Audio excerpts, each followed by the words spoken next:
Peace and welcome to The Culture right here on the Black Star Network. I'm your host, Faraji Muhammad. Thank you so much for checking in and riding with us this afternoon. Folks, man, oh man, we got so much to talk about. First and foremost, let me bring you up to speed on what's happening here in the city of Los Angeles as the LA City Council President Nuri Martinez has decided to resign over some leaked audio that where she sounded off about a black child, calling the child an accessory and a monkey. We'll give you the latest in this big political controversy, especially during 4 weeks before the midterm elections. We'll have that conversation. Also, let's talk about the latest with Kanye West. We all know what the White Lives Matter shirt was, how that played out. Well, he did an interview with Tucker Carlson of Fox News and shared more.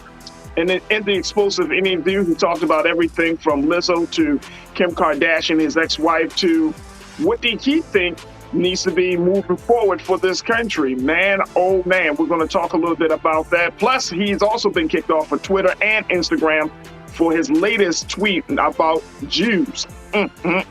We'll have that conversation. Plus, it is National Indigenous Peoples Day.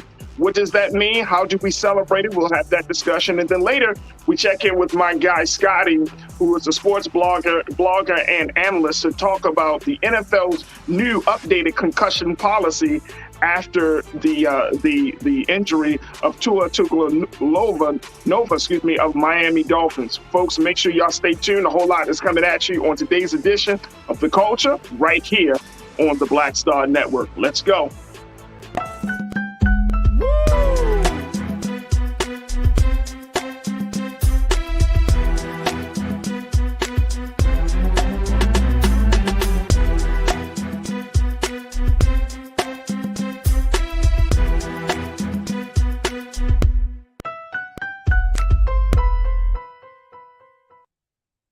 All right, folks, welcome, and happy Monday. Thank you so much for tuning in to The Culture here on the Black Star Network. I'm your host, Faraji Muhammad. Thank you. Hopefully you had a great and relaxing weekend, a purposeful weekend, a weekend where you can do what you needed to do, take care of the family, enjoy yourself, and just overall, just enjoy life. So hopefully you got some rest this weekend. Folks, let me tell you, if you woke up this morning, you can hear there's a whole lot of stuff that's been happening all across the country. And today we got some conversations, just a little slice of some of this cultural, political, and other social conversations that are happening. Now, before we jump into those conversations, we want you to jump into our chat. Make sure you log in. Check us out on blackstarnetwork.com. Also, check us out on our YouTube and Facebook chat as we are streaming live on those platforms. Be a part of the conversation. Big shout out to my online culture crew, always holding it down, always sharing their thoughts.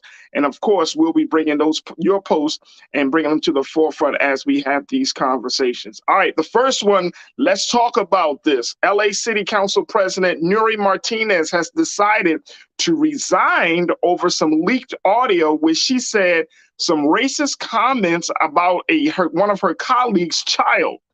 Yes, take a look at this, folks. This is City Council President, former City Council President Nuri Martinez, who is the leader of the City Council of Los Angeles. She decided to step down because of her remarks, calling Mike Bonin, who is a council person in West Hollywood, calling his black child, Mike Bonin is a white male, but calling his black child an accessory and a monkey. Now, this audio has been heard all across the country. More importantly, this situation has been heard, and it's opened the conversation about everything from racism to backdoor deals to the relationship between black and brown communities. And guess what, folks? She's a Democrat. Here's what she said in her statement as she decided to step down just a few hours, just about 24 to 36 hours after the leaked audio came out. Take a look at this, folks. Here's the statement. She says that I take responsibility for what I said, and there are no excuses for those comments. She said this in a statement Monday morning. She said, "I'm so sorry. I sincerely apologize to the people I hurt with my words, to my colleagues, their families, especially to Mike Bonin, Bonin's partner, Sean Arian, and your son, As a mother, I know better, and I am sorry. I am truly ashamed. I know this is the result of my own actions. I'm sorry to your entire family for putting you through this. As someone who believes deeply in the empowerment of communities of color, I recognize my comments undercut that goal. Going forward, reconciliation will be my priority. I have already reached out to many of my Black colleagues and other Black leaders to express my regret. In order for us to heal, I ask for forgiveness from my colleagues and from the residents of this city that I love so much. In the end, it is not my apologies that matters most. She also said this, folks. It will be the actions I take from this day forward. I hope that you will give me the opportunity to make amends. Therefore, effective immediately, I am resigning as president of the Los Angeles City Council. Now, this comes out, like I mentioned, just hours, just a day and a half or so, about a day or so after some leaked audio showed her, heard of her talking to other council members of the LA City Council, where they're discussing policies that could disenfranchise Black voters, Black Angelinos, and they're having conversations now. Other voices heard on the video, on the audio, include Don Herrera, Councilman Kevin De Leon, and a labor official. But they're explicit. They did not use explicit language. However, they were part of the conversation. They did not stop City Council President Nuri Martinez from mentioning. They did not, object to her using that type of language. And so this is a real stain, considering Los Angeles is one of the most multicultural cities in the world, especially here in the United States. This is something that, is really, really hurtful, deeply offensive, and quite disturbing. So I wanted to bring in my guy, Shinedu Igwakwuofor, who serves as he's a culture crew member, but he's also a specialist in the work of diversity, equity, and inclusion. Shinedu, thank you so much, brother, for tuning in and being a part of the conversation today. How are you? Man, I'm great. It's a pleasure to be had, and I'm really excited about this conversation, because this is yeah, man. Like I told you, brother, there was no other person that I can imagine having this discussion with other than yourself.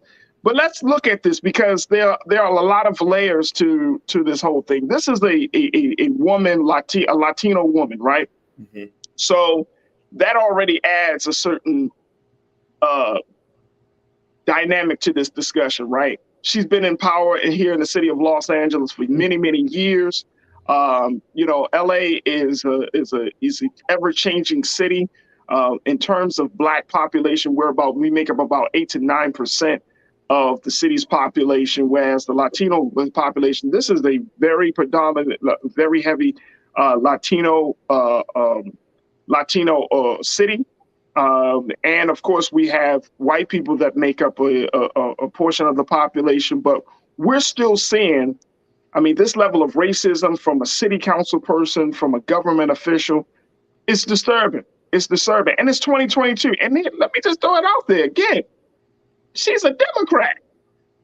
She's a Democrat, Shinedu. So what do you make of this, bro? Well, all that glitters is not gold. And I've always said this before, Democrat, Republican, white people are going to be white people, or non-Black people are going to be non-Black people. It doesn't matter what group. No group is better than the other in theory. They just have different ways of presenting who they are. I think this is a big slap on the face of the Democratic Party for two reasons. One, because it's such an egregious and heinous statement.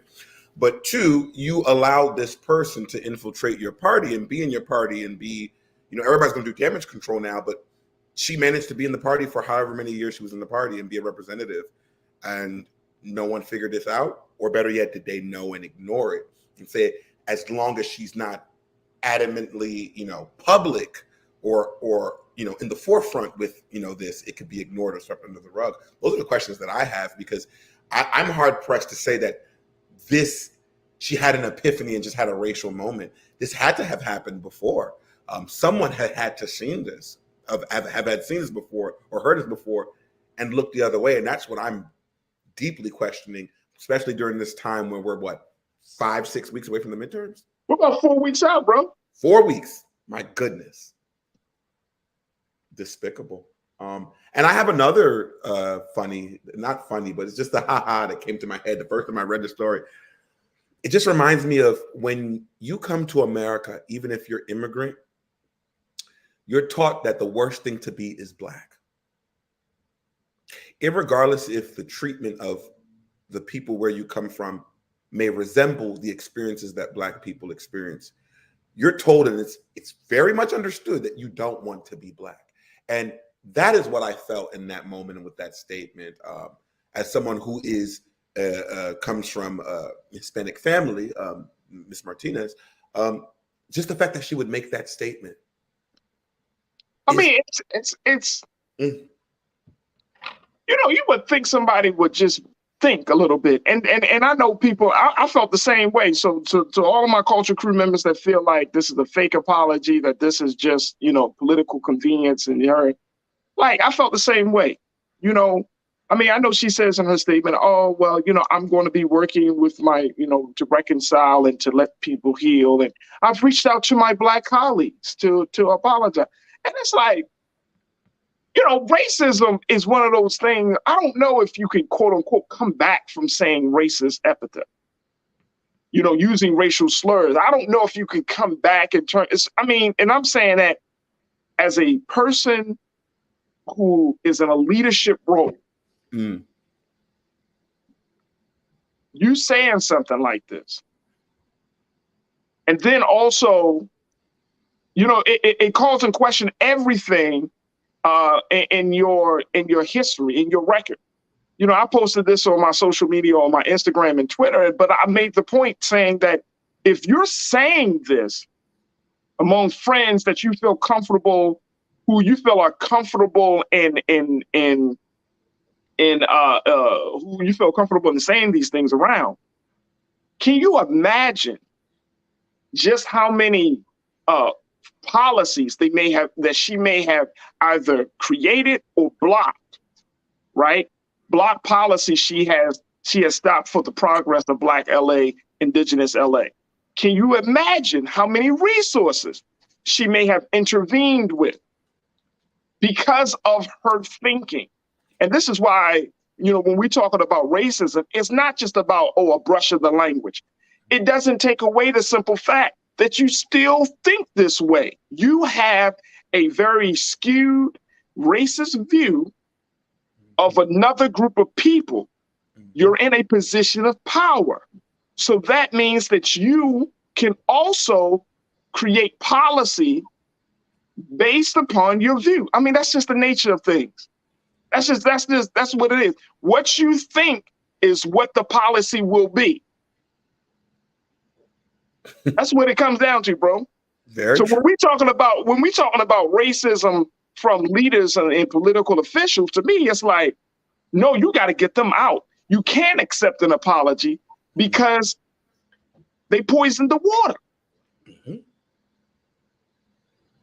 So how do we, and there are a number of questions now, because, you know, I mentioned now you have this racism, you got backdoor deals, because the whole audio was them having a conversation about, you know, bringing another council into their fold. So that way, the person that they were talking about, Heather Hutt, to bring in another council person into their fold because that person will fit the agenda. This is Latinos. Mm-hmm. This is not white people. This is Latinos. Mm-hmm. And you know, I will say it. I've said this on my local radio show in Baltimore. I'm gonna say it now. I've always been an advocate of bridging the gap between brown and Latinos, because brown and Black, because we got so much in common in terms of the struggle, the oppression of being in white supremacy, and all of those things. But this is a huge blow to kind of building that relationship, Sinead, and that's the part about it. They're Latinos. You are planning and conspiring and colluding against Black people under the banner of Democrats. Mm-hmm.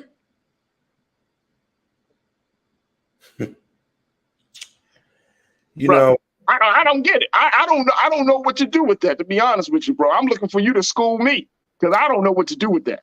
I think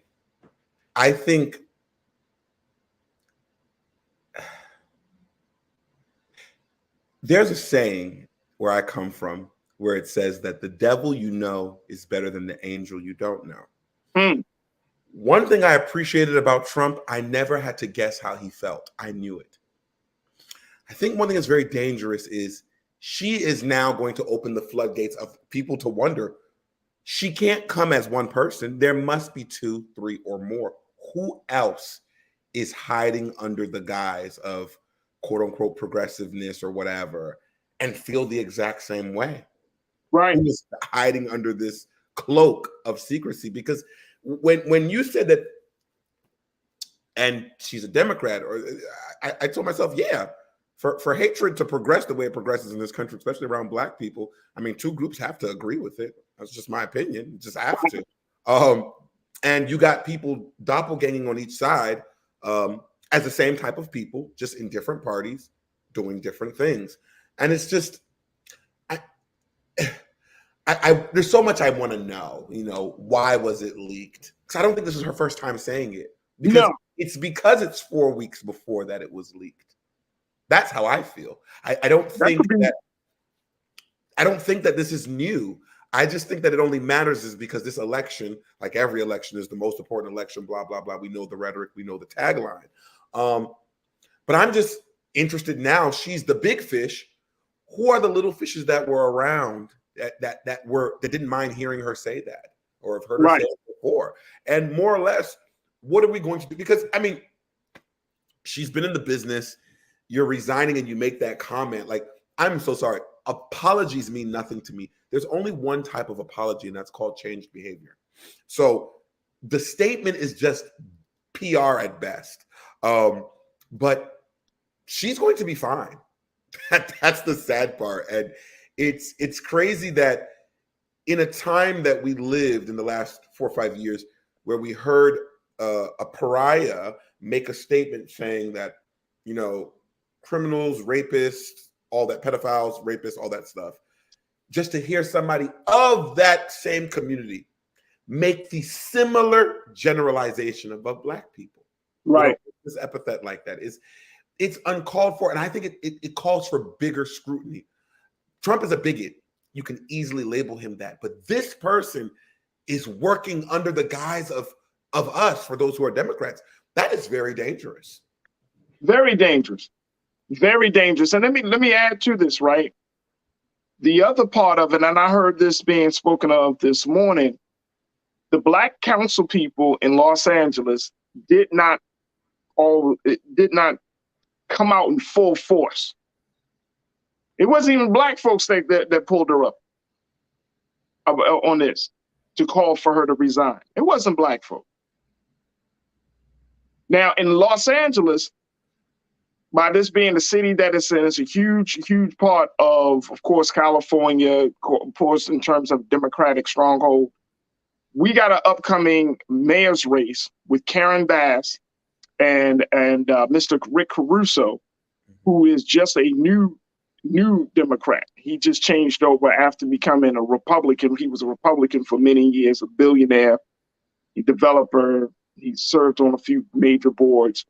And then you got Karen Bass, Congresswoman Karen Bass, who's been in Congress.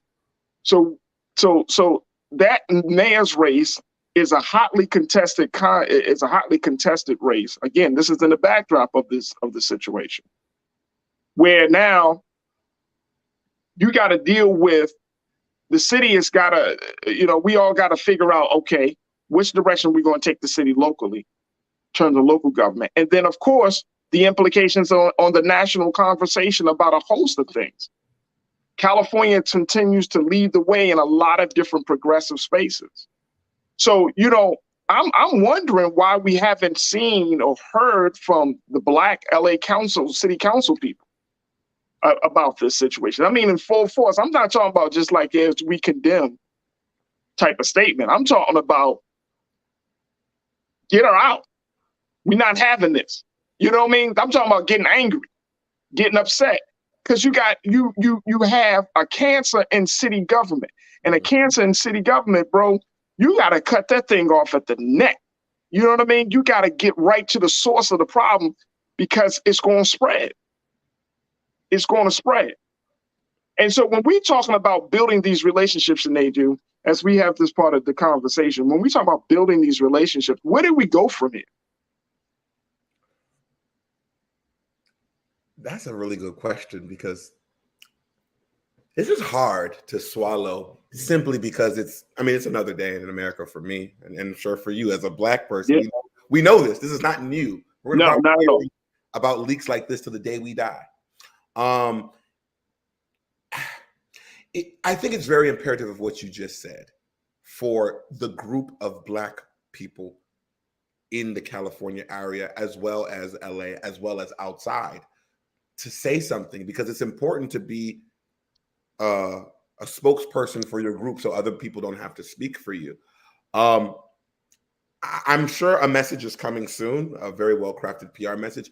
I really don't know where we go from here. I think it's just to be honest, rather than speculate, because that's what I don't want to do, I'm waiting for more details, because now that we've heard this, the internet doesn't fail. Somebody is working, a photo, a message, or something will pop up of her pattern. And I think once we get more details, then that can help us make the frame of questioning of why didn't anybody do anything beforehand? Because if this existed, you all knew. But I think before anybody goes on left side and then has to go right later, or right side has to go left later, it's best in moments like this to just watch and be cautious. Of course, media wants to report and have the hottest facts, but sometimes it's good to just sit and wait, because the internet, which doesn't need journalists to do this, will do what it does. Somebody will go on Twitter and Instagram, and somebody's doing the research right now and looking for anything. Oh, yeah.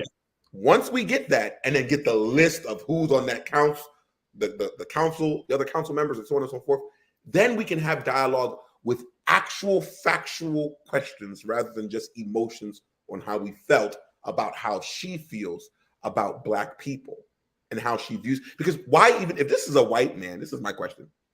If this is a white man, it's a white man's child that she was talking about, correct? Right. It was a white man's child. It's a Black child. It's a Black child. It's biracial. But the child has two white fathers. There's so much going. There is so much going on here, and she also insulted Indigenous people as well. So as we talk about celebrating Indigenous Peoples Day today, this is kind of like ironic that as we talking about celebrating diversity and certain level of equity and inclusion, and then you got like this coming from a woman who is a part of a people who have been marginalized, a part of a people who have suffered as a result of white supremacy and political disenfranchisement. I mean, it's absolutely insane. And this is not about, and this goes to show us, and I think to your point, Sinead, this is certainly not about the color of one's skin. Mm-hmm. The real cancer is the thinking. That's the part of this, right?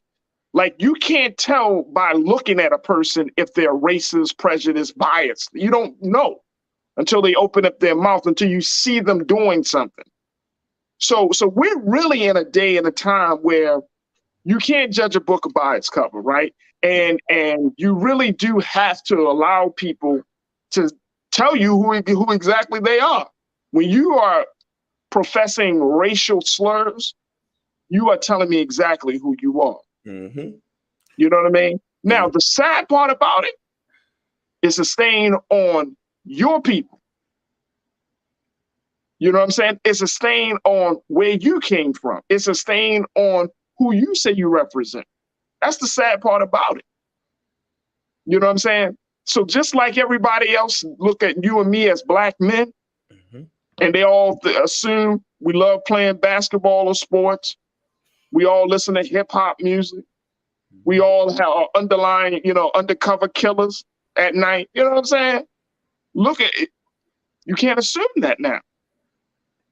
So I think that's the other part about this. And to, you know, I want to take a couple of comments from our online culture crew. And you made this point. You're in a seat of power. How did you get there? Because no one gets to power by themselves. So how did you get there? And you mean to tell me that those who got you there didn't know, or they didn't care? Because you were pushing an agenda for them. So, you know, I mean, that's why I say it's a lot of dynamics on this thing. It's a lot of dynamics. Let me just take a couple of comments real quick, and as we wrap up this part of the conversation. Janelle, good to hear from you, sis. You're starting us off this afternoon. You say we have a whole lot of racist Democrats. There's why we couldn't break the filibuster. I mean, if you say that's who you are, man. And we can't act like that. And you know, instead of us getting defensive, and I'm saying either on black folks or white people, when somebody calls us out about who we are based upon what we say and what we do, don't get defensive. Don't be like, oh my God, that's not me. That's not what I meant to say. We are all thinking human beings. So just like Ms. Martinez, I should have known better. You're damn right you should have known better. But you shouldn't have known how to think that way either if you were serious about public service. You mean to tell me in one of the most multicultural cities in America, you think that way like that? And I'm not saying that she's the only one. Obviously, she's not. But you think that is cool. No, your ass just got caught. That's it. Your ass just got caught. Now you, oh man, I'm sorry. And don't call me. Don't call me a friend. What you calling black folks for? You did it. I just wanted to let you know, that's not how I really feel. I just said that for the recorder. Jawan checked it. You said she can keep her fake apology. Facts. She's only sorry she got caught, like always. Facts. Yep. Janae, you said, why we keep talking about kids? What did they do? I mean, that's what people do. I forgot who said it, but it was like, certain things should be off limits in public conversation, public discourse. The families of representatives, the families of political leaders should be off limits. Yeah, you're right. You're right. If you think about it, we're looking at it at this stance. This is the world of social media. This kid is going to school. His friends will know about what was said about him. Are we thinking about the mental state and the safety of that child? Right. And look, his father, Mike Bonin, who is and let me just share with you this tweet very quickly. Mike Bonin posted this tweet. Let's share that, King and Ariel. All right, so take a look, folks. His father put out a statement. Mike Bonin, again, as I mentioned earlier, councilman out of West Hollywood.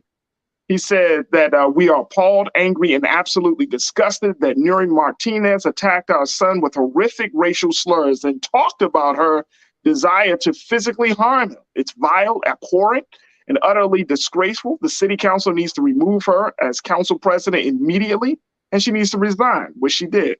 We love our son, a beautiful, joyful child, and our family is hurting today. No child should ever be subjected to such racist, mean, and dehumanizing comments, especially from a public official. It is painful to know he will someday read these comments.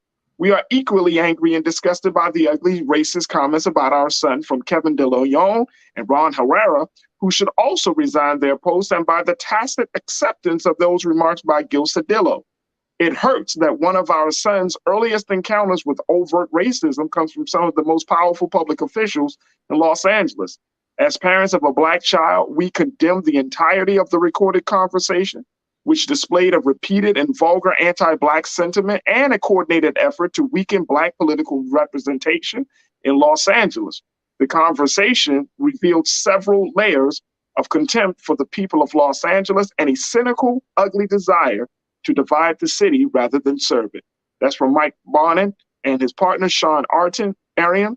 And there it is. There it is. So you got You got racism. You got two parents who are part of the LGBTQIA community that's been affected, right? So Black boy, the LGBTQIA community has been affected. You got citizens that have been affected, right? Because for those of us who live in the city, it's another blow to our understanding of leadership and confidence and faith. I mean, you got a lot of people that's been affected from this situation.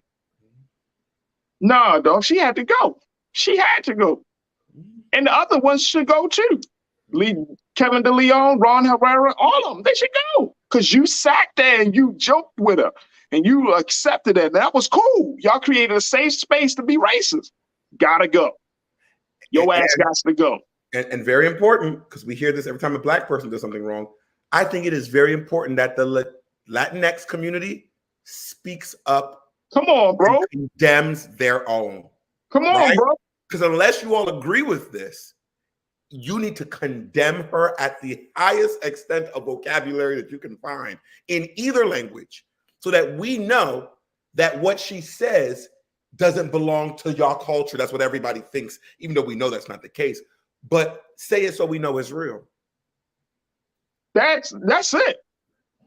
That's it. I would love to see that. Sinead, I would love to see some of the Latino organizations or any type of powerful Latino groups or individuals speak up about this. Mm-hmm. You know what I'm saying? When I'm moving around the city and I see Latino brothers and sisters, there's no hate. We talk, we build, we laugh. I mean, seriously, I'm talking to a lot of different people. And so yeah. But here's the thing. We got 8 to 9% of Black folks in this city. That's small. That is small. And so it's going to be, and I really, really hope and pray that this situation adds fuel to the fire for Black Angelenos, where we're coming out in droves in this election. You know what I'm saying? Just to put the statement out there that this certain type of behavior is unacceptable, certain type of statements, and more importantly, certain types of thinking has no place in the forward progress of Black Los Angeles, Indigenous Los Angeles. It has no place for it. Has no place for it. And I'm at the point, Sinead, I know that as we wrap up this part, because I want to make sure we touch on my man Kanye, right? But I'm at this place, bro. You know, we taking Issa Rae's, you know, when she said her famous statement, I'm rooting for everybody Black. And I think that is true. But I think some people have taken it out of context. I'm not rooting for your ass if you're wrong, though. Nope. I don't care if you're Black. If your ass is wrong, if you are abusive, if you are violating our people, I don't give a damn about your skin color. You wrong. That's what it comes down to. I'm rooting for everybody that's Black and right.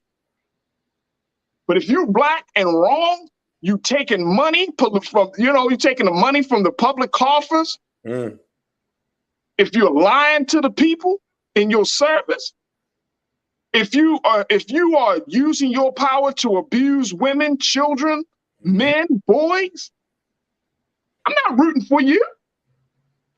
I'm not rooting for that, bro. I'm rooting for everybody that's right. I don't care if you white and you right. You're right. It is what it is, bro.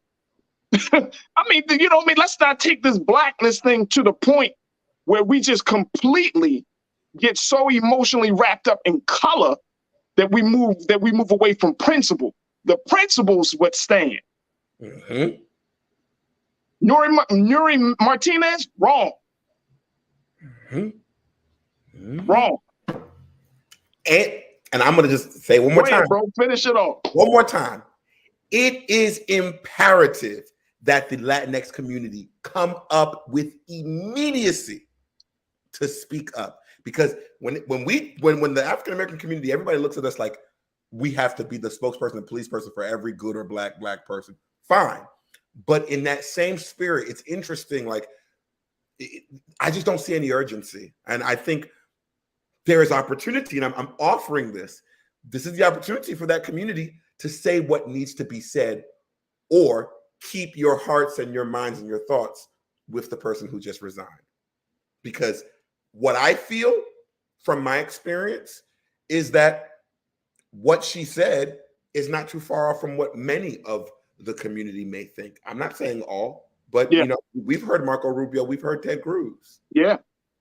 Yeah. And there's another conversation that has to be had. We can't have it today, but there is a group of Latinos who I would say subscribe to wanting to be seen as more white than they do, black. Mm-hmm. And I've had those conversations with my Latino brothers and sisters in New York. You know what I'm saying? They like, no, we consider ourselves as part of the black community or an extended family of the black community. But that's not always the view of all the Latino folks. So that's another part of the conversation. So there's so many layers to this. But I'm hoping that this will engage people. This will wake people up and say, look, you got to come out and vote in the local election, not just the national. You got to come out there in full strength in the local election, because we got to root and we got to weed these folks out. I don't care about their level, how many years of service and all of that. All of that goes out the door the moment you disrespect or the moment that you diminish someone's humanity by using these type of terms. But more importantly, the moment you diminish somebody's humanity by thinking a certain way. That's all goes out the door. Now I can't even, I got to question everything. Mm-hmm. Got to question your motivations and intentions about every little policy and where you stand on various issues. So we will see how this thing will play out. But she has resigned, and I'm hoping that Ron Herrera, Kevin De Leon, and Gil Cedillo will follow suit. Sinead will definitely follow suit. Go ahead, bro. Hopefully so. Hopefully so. I'm interested in seeing how this is going to play out. That's all I'm waiting for. Because we're going to have a conversation for sure. I know we are. Absolutely. Folks, we got to take a quick pause. When we come forward, let's have a conversation, at least an update. Let me share with you some of the big updates relating to Kanye West as he continues to go through his cycle of, I don't know what he's going through, y'all. But he continues to put himself out there. And as a result of that, a lot of people are saying enough is enough. I'm going to bring you up to speed on that. So stay with us. That conversation is coming up next here on The Culture on the Black Star Network. We'll be right back.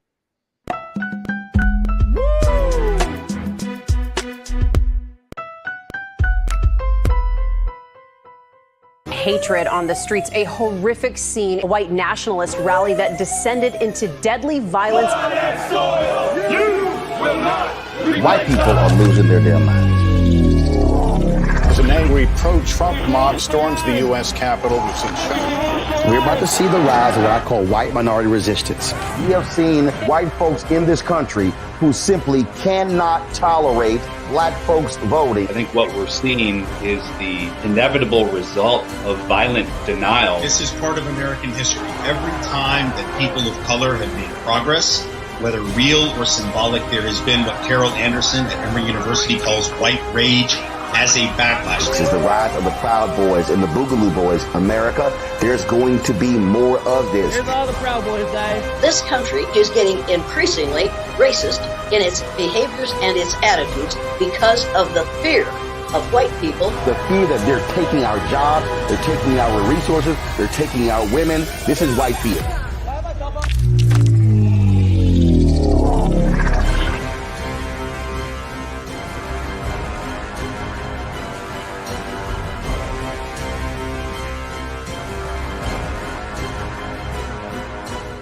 When we invest in ourselves, we all shine. Together, we are black beyond measure. When you talk about blackness and what happens in black culture, we're about covering these things that matter to us, speaking to our issues and concerns. This is a genuine people-powered movement. There's a lot of stuff that we're not getting. You get it, and you spread the word. We wish to plead our own cause too long have others spoken for us. We cannot tell our own story if we can't pay for it. This is about covering us. Invest in black-owned media. Your dollars matter. We don't have to keep asking them to cover our stuff. So please support us in what we do, folks. We want to hit 2,000 people, $50 this month, raise $100,000. We're behind 100,000, so we want to hit that. Y'all money makes this possible. Checks and money orders go to P.O. Box 57196, Washington, D.C. 20037-0196. The Cash App is $RM Unfiltered. PayPal is R Martin Unfiltered. Venmo is RM Unfiltered. Zelle is Roland at RolandSMartin.com.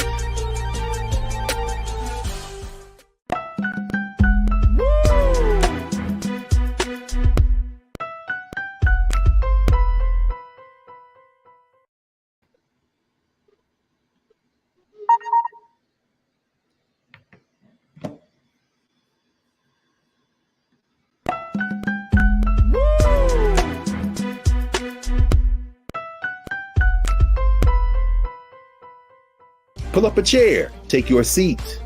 The Black Tape with me, Dr. Greg Carr, here on the Black Star Network. Every week, we'll take a deeper dive into the world we're living in.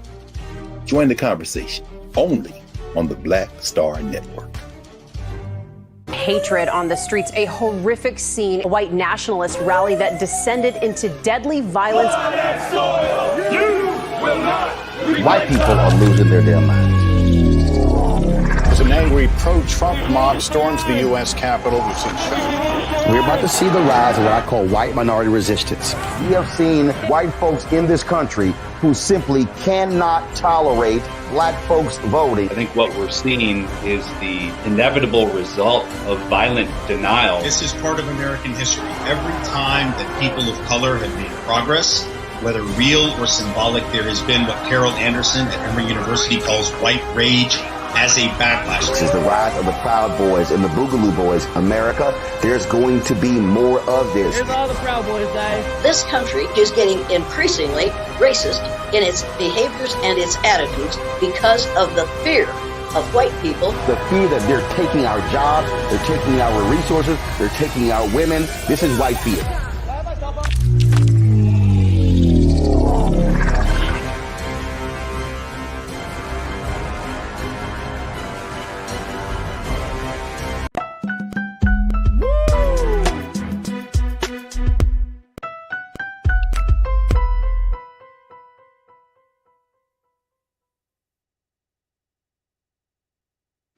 All right, folks, we wanted to switch gears from talking about politics to talking about Kanye. Yep, he gets his own category, folks. And the wildness of Kanye continues to happen. It started all from that Paris fashion show where he debuted a new element of his fashion line that really emphasized that white lives matter. Y'all know that picture, this infamous picture of him standing next to Candace Owens. And you can't see his, but you can definitely see hers, and she is happy as a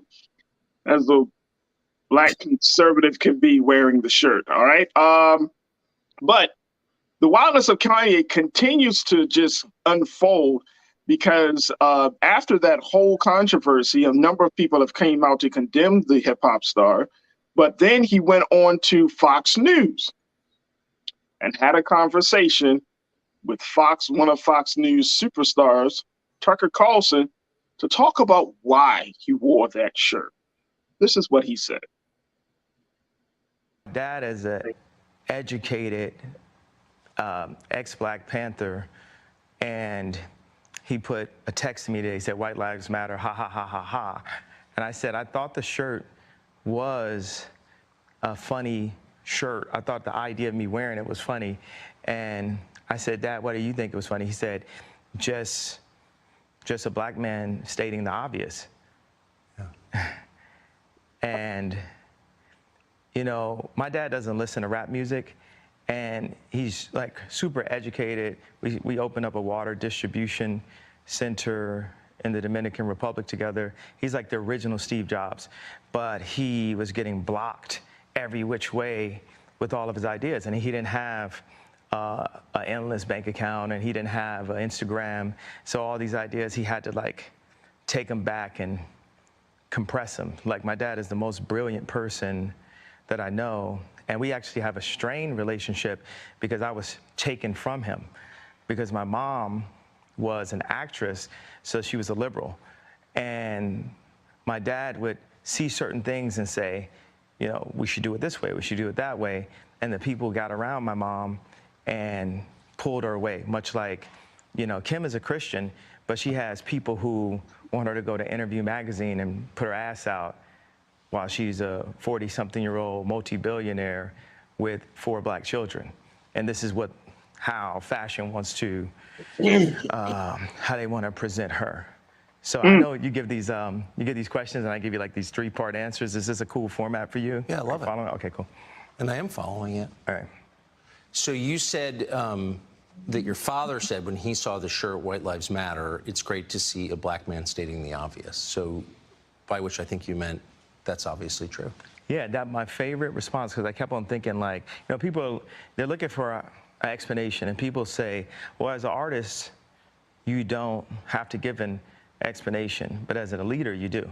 Yes, I think that's right. So the answer to why I wrote White Lives Matter on a shirt is because they do. It's the obvious thing. Sinead, let's bring you back into the conversation. Sinead, you went full-blown African with it. You like, you know what? We talking Kanye. Let me remind you, allow me to reintroduce myself. Okay. I had to do it for the culture. For the culture. Sinead, what did we make of this, bro? And then I'm saying this, you work in the space of diversity, equity, inclusion. You went to an HBCU. You are a student of history. You have been a part of various movements, grassroots, local to national. You are constantly in the space of trying to understand the psychology and the psychosis of Black folks. What do you make of that? The street part of me just wants to say, Kanye, shut the fuck up. It's that simple. All right. But okay.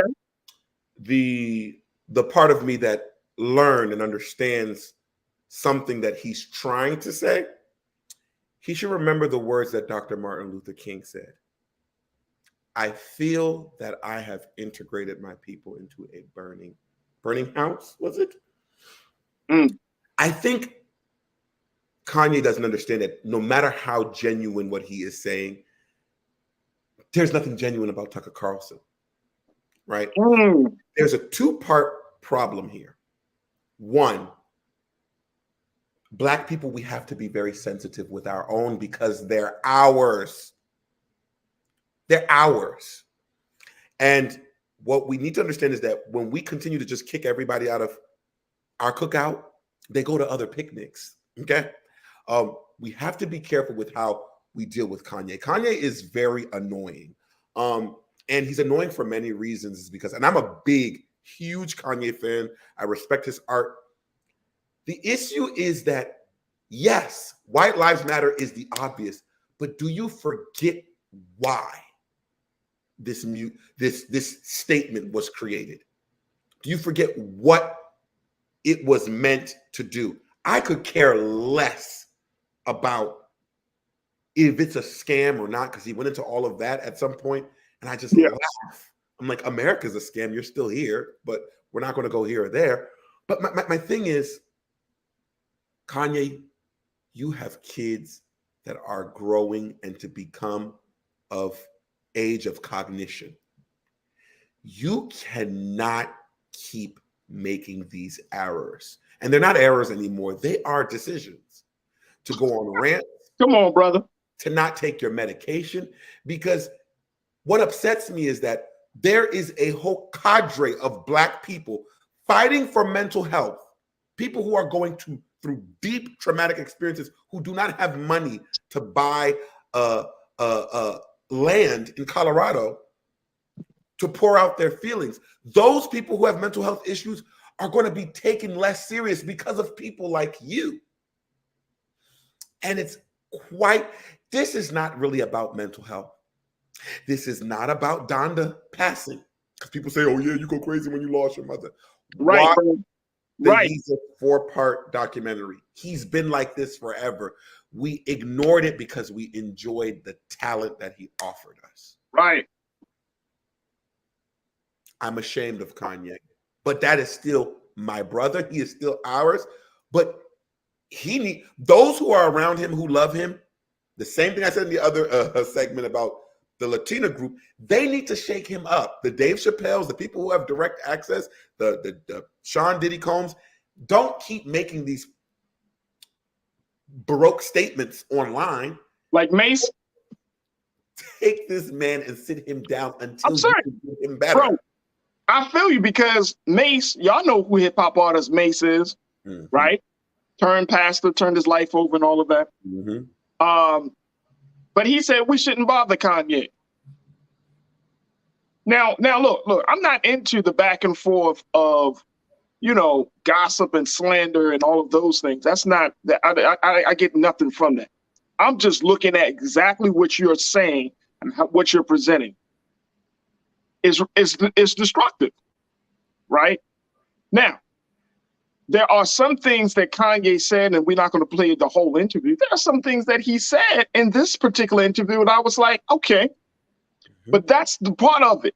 Because I think, Sinead, the big part of it is it's a little bit of truth with madness. And in this day and time, people can't differentiate between the two, because we're being inundated with so much truth and madness at the same time that unless you do have a certain level of consciousness, and I'm not trying to throw shade on anybody, but you don't know what is what. That's the nature of news. That's the nature of any information that we see on social media, is a little bit of truth and a whole lot of madness. And then we're expected to all just be able to differentiate. Okay, this is the truthful part. This is the madness part, right? I'm not going to completely say, oh my gosh, Kanye is just absolutely insane, because there has been some things that he said. I would be like, okay, that's true. That's true. Now, how he's going about doing it, that's one thing. That's one thing. But I think that, I don't know what to do with a person like Kanye. I don't know what we as a people, as a community, right? I don't know what we as a country, when certain voices like Kanye or Kanye West comes up, what do you do with these voices? But I am concerned, right? My concern is that in the midst of truth being integrated with a whole bunch of madness, that people are going to be confused. And in this day and time, you don't need more confusion. You need more truth tellers, truth seekers, right? People that know their history. I don't know every element of history. So that's why we bring scholars on. That's why we bring new voices. You don't want to put yourself in a position where, and this is Kanye West. He has an opinion. His opinion is not the law. You know what I mean? This is his experience. I don't know what it's like to be married to a multimillionaire as my ex-wife, as my wife, and she's doing all these things. We don't know what's happening behind the closed doors. So I don't even know if we can accurately speak on that. Only thing that we can speak on is what's presented in the public. And everybody got their opinion. You know what I mean? That's his opinion. That's how he sees things. But I think it's just so much. Now, the latest thing, along with this interview Saturday, he was going on Diddy about his relationship with Jewish people in music, Jewish people in entertainment. And so Kanye felt like he needed to say something to disrupt this relationship that he sees Diddy and many other people are just kind of falling to. So he put out this tweet. Take a look at this, folks. This is the tweet from Kanye West. He said, I'm a bit sleepy tonight, but when I wake up, I'm going DEFCON 3 on Jewish people. The funny thing is, I actually can't be anti-Semitic because Black people are actually Jew. Also, you guys have toyed with me and tried to blackball anyone whoever opposes your agenda. Man, we don't have enough time to break this down. And look, man, I wish I'm going to leave certain elements of this tweet to my great scholars Dr. Carr. Y'all can check him out on the Black Table. I'm going to leave that to him. Dr. Gerald Horn, we're going to talk about that. You know, maybe Dr. Horn on Wednesday, we'll kind of deep dive into some of this stuff to talk about the relationship and the accuracy, the truth of the relationship between Jews and Blacks, talking about Jewish role in entertainment, media. We got to talk about that. That's a lot. That's a much bigger conversation. But that was the tweet that got him essentially banned from Facebook. He was taken off of Instagram, and now he's taken off of Twitter. So we're seeing so many dynamics at play with this one man, this one Black man, in a very, very interesting way. And you know, I think the best course of action on this, Sinead, and you tell me, when you have a situation where there's so many dynamics, just take a moment and observe and to see how situations play out. Because the more we bring up our opinions, the more, I mean, we can't stop people from stating their opinion, but I just want everybody to feel like, you know, sometimes I'll just be like, yo, everybody just pause for a minute. Let's think this thing through. Mm-hmm. Because we getting real, I mean, this dude is touching on, I'm seeing so many different responses to this situation, Sinead. People are losing it. And but the part that concerns me the most is, where do we find the truth in the midst of all of this madness? How can we look at that? Because he's saying something. He wants something to be heard. Mm-hmm. Even in his infamous interview with Sway, he was talking about the plight of breaking into the fashion industry, right? True.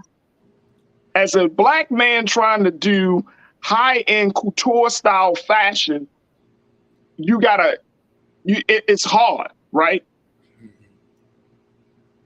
But and we know that there's a generation coming up behind us who would love to be in that world. We talk about a Virgil Abloh and others who would love to be in that world. We're not represented in those spaces, right? But again, the madness around it, all of the other stuff is a distraction from the truth. So I'm just trying to figure out the best way we can kind of handle this. What's your take, bro? I think first of all, Kanye West could learn a lot from Roland Martin. Okay? Roland Martin was on all the networks you can think of. And then he realized, you know what? Y'all gonna keep doing what y'all gonna do. I'm gonna start my own thing and do it the way I want to do it, and have people who want to bang with me roll with it the way they roll with it. And I'm gonna hold those people accountable. I ain't gonna worry about y'all. I think my issue is that Kanye didn't mind laying in bed with these people. It was when he came up with fleas that he got upset. Nothing you said, the Jewish people he was speaking about that he referenced to, or whatever, you didn't have an issue when the deals were going well. The white people or what Kim Kardashian was doing, you didn't have an issue when she wanted to be your wife. Now you come and complain. Is there truth in what Kanye is saying? Absolutely. Even a broken clock, he tells the truth twice. The issue is, Kanye West, you have a very powerful message and you're a terrible messenger because nobody will listen to you now. And I think what we need to do is be very careful. We can be very upset with how he makes us feel, but also say, I want to take a second look into what he's saying. Because remember, from somebody who is not Kanye West, we've heard that before. One of his good friends, Jay-Z, Sean Carter, didn't say exactly that, because Jay-Z is smart. Not saying Kanye isn't. Kanye is just rash. And that could be beneficial.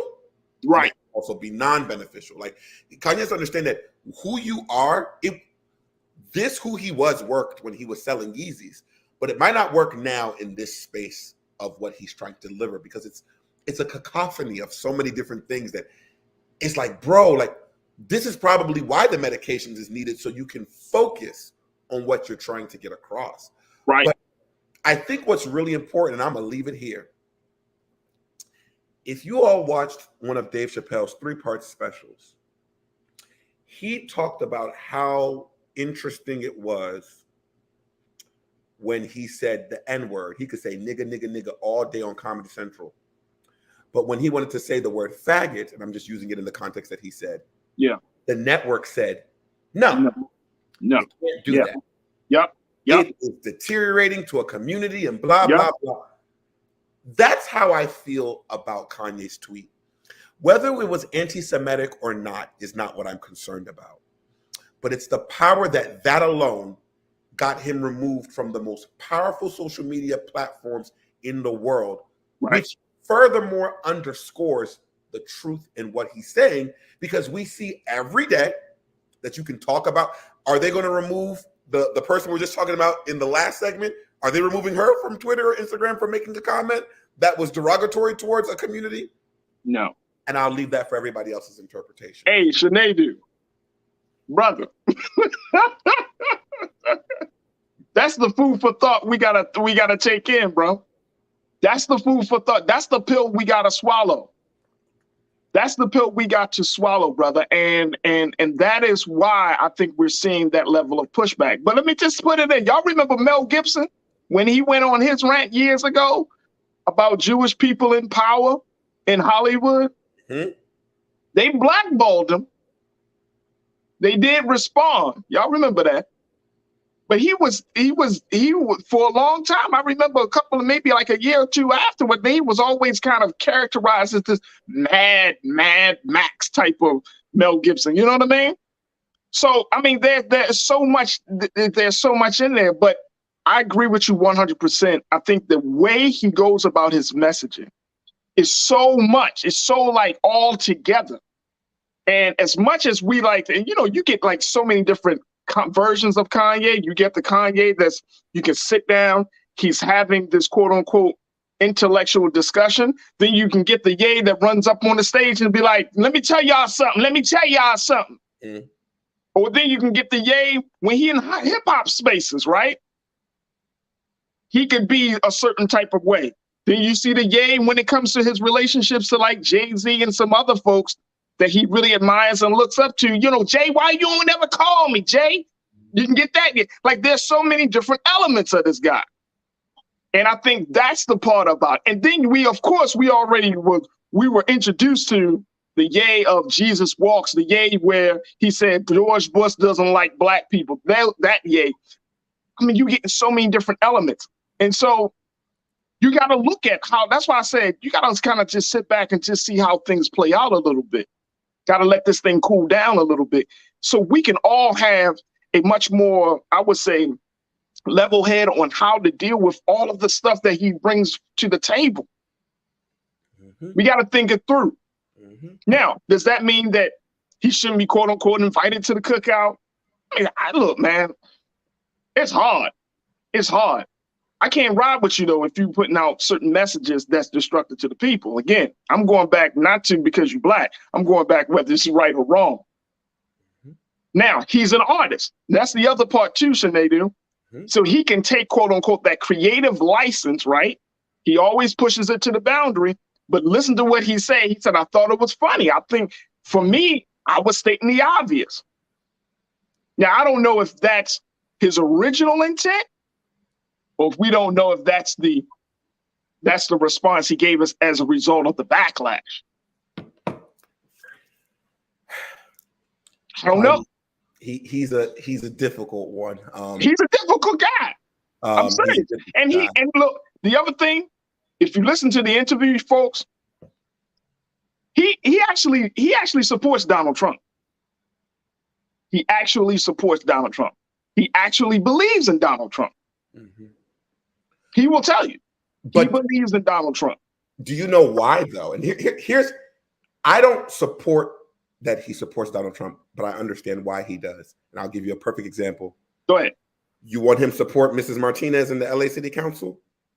That's my thing. At the very least, I cannot stand Donald Trump. There's one thing I respect him more than most politicians. I never have to guess how he feels. And I think, again, I don't think Donald Trump is smart. I don't think he's intelligent. But I think more than most politicians, he's honest, even though he lies. They all lie. Let's start there. So that's a across the board thing. I think what Kanye enjoys is people who kind of buck the authority, people who are different from most. Kanye is one of one when it comes to the That's true. That's a good point. Not only about what he does, but how he chooses to do it. Because remember, Kanye is just as rich, if not richer than Jay-Z. Jay-Z can move the way Kanye moves, but Jay-Z is still a little bit, he wants to do the diplomatic route, MLK, and Kanye is more of like Malcolm in his ways or whatever, just using as general examples. But I think Kanye likes people who are powerful in what they are doing. But I think what Kanye needs to learn is soft power. Soft power is very, very strong. Because at the end of the day, every time you wanted to do something, the same people you say that you can't stand, that's who you cried to. You remember you were crying, Mark Zuckerberg, give me a chance, give me a chance, give me a couple of mil, give me a store, give me a... You're crying to these same people that you're saying are the devils. Like, if you really believe what you believe in, okay, stand by it.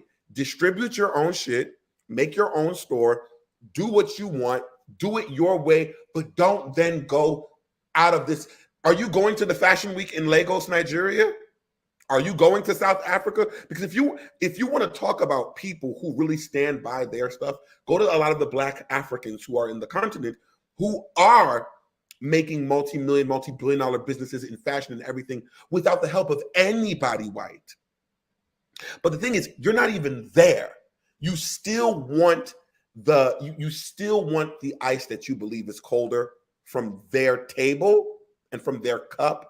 But then you get upset when they give you the cold shoulder because you can't play with them. Facts. No matter what, if you listen to Jay-Z, no matter, you're still nigga, no matter how you twist it. It don't matter how successful you get. So you might as well just focus on yours and stay with yours. You have the talent.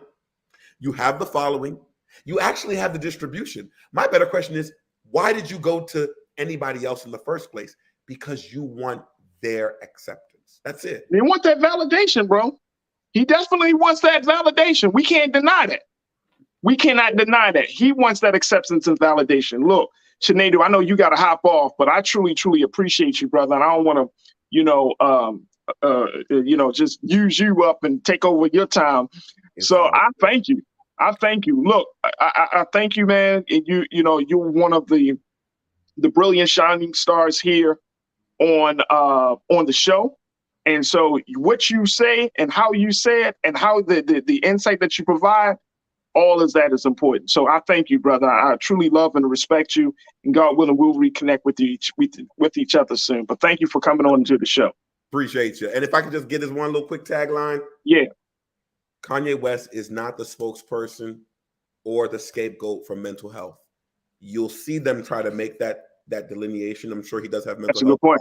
But for everybody else who is suffering from mental health issues, whether it's greater or less than, please seek some professional help and guidance. Nothing to be ashamed about. Appreciate you, brother Faraji. Love you too. Appreciate you. Thank you so much, brother. All right, folks. I want to take a couple of the comments that you guys have been posting. In a few moments, we'll bring our next guest. But I want to take this time to just acknowledge all of those who have been posting. So many of you are brand new watchers of the show. I see so many of new names that's coming up in the chat. So welcome to the culture here on the Black Star Network. I'm so happy that you're able to join us. You may be wondering like what this platform is all about. What is this conversation about?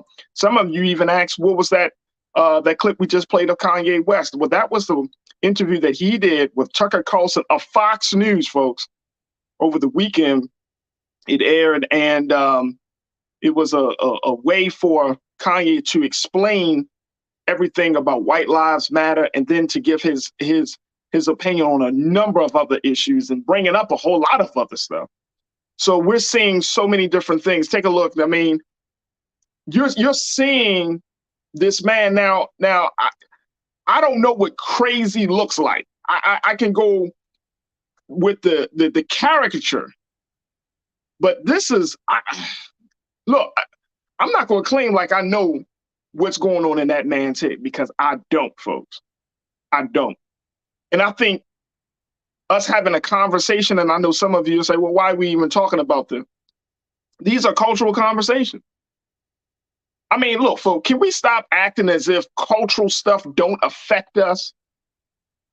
Because in all of my years of doing radio, talk, television, digital work, in all of my years, people, you could talk about politics, you could talk about the education, and you get very little engagement. Not to say you're not going to get any, but very little. But when you have cultural conversations, it seems like it just wakes people up. Cultural conversations are very important to people. You know, and for many years, even for myself, I was always like, well, why are we talking about what someone said versus this particular policy, right?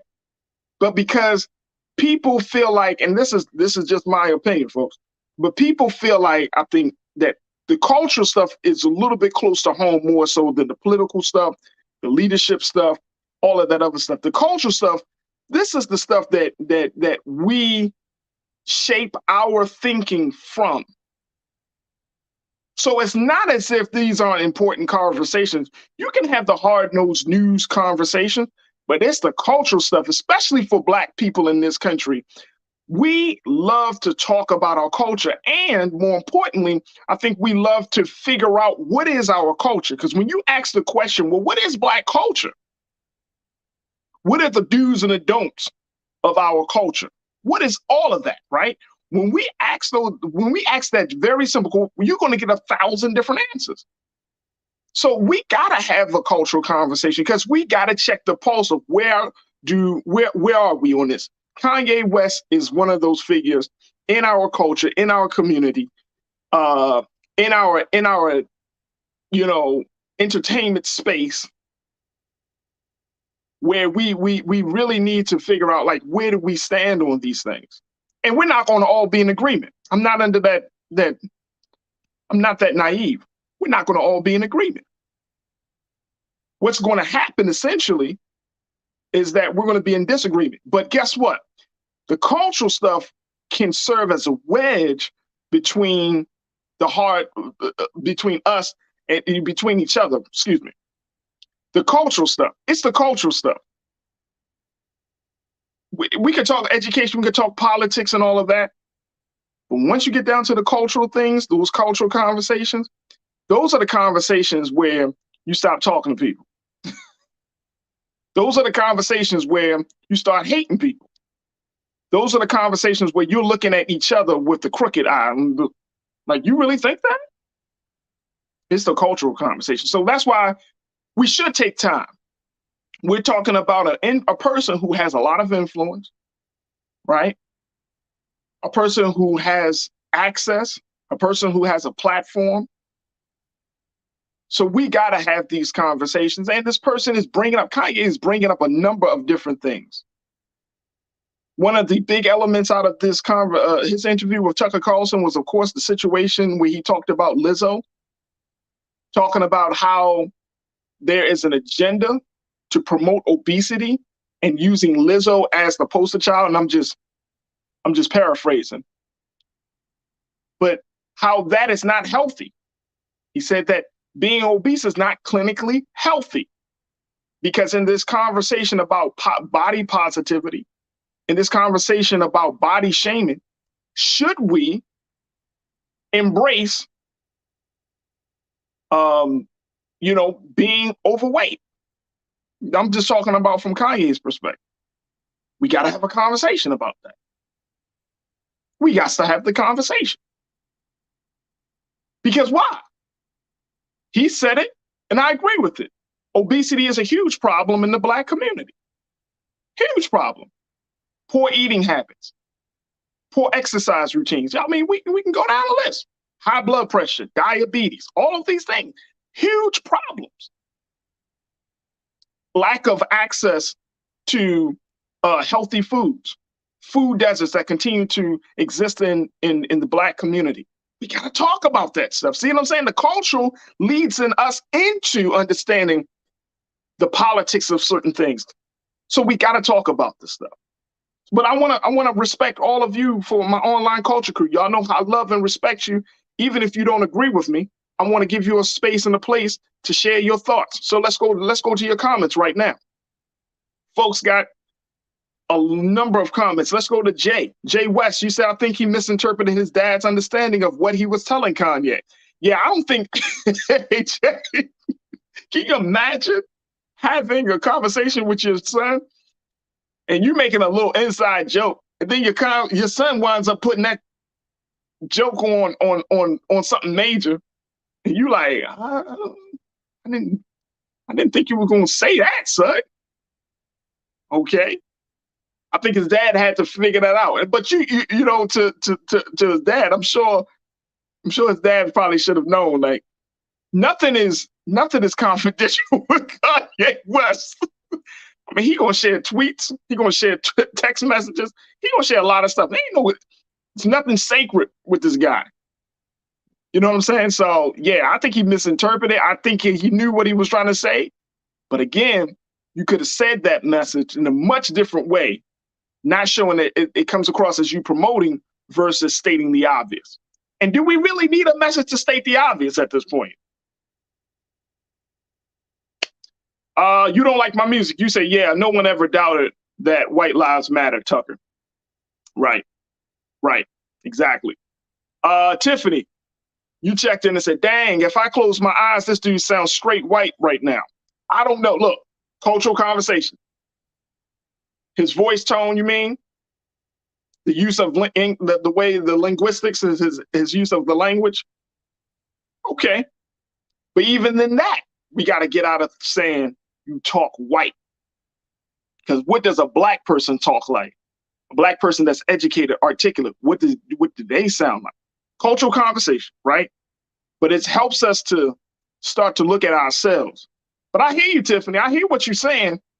But it's at the same time, we're at this place now in 2022. We shouldn't think,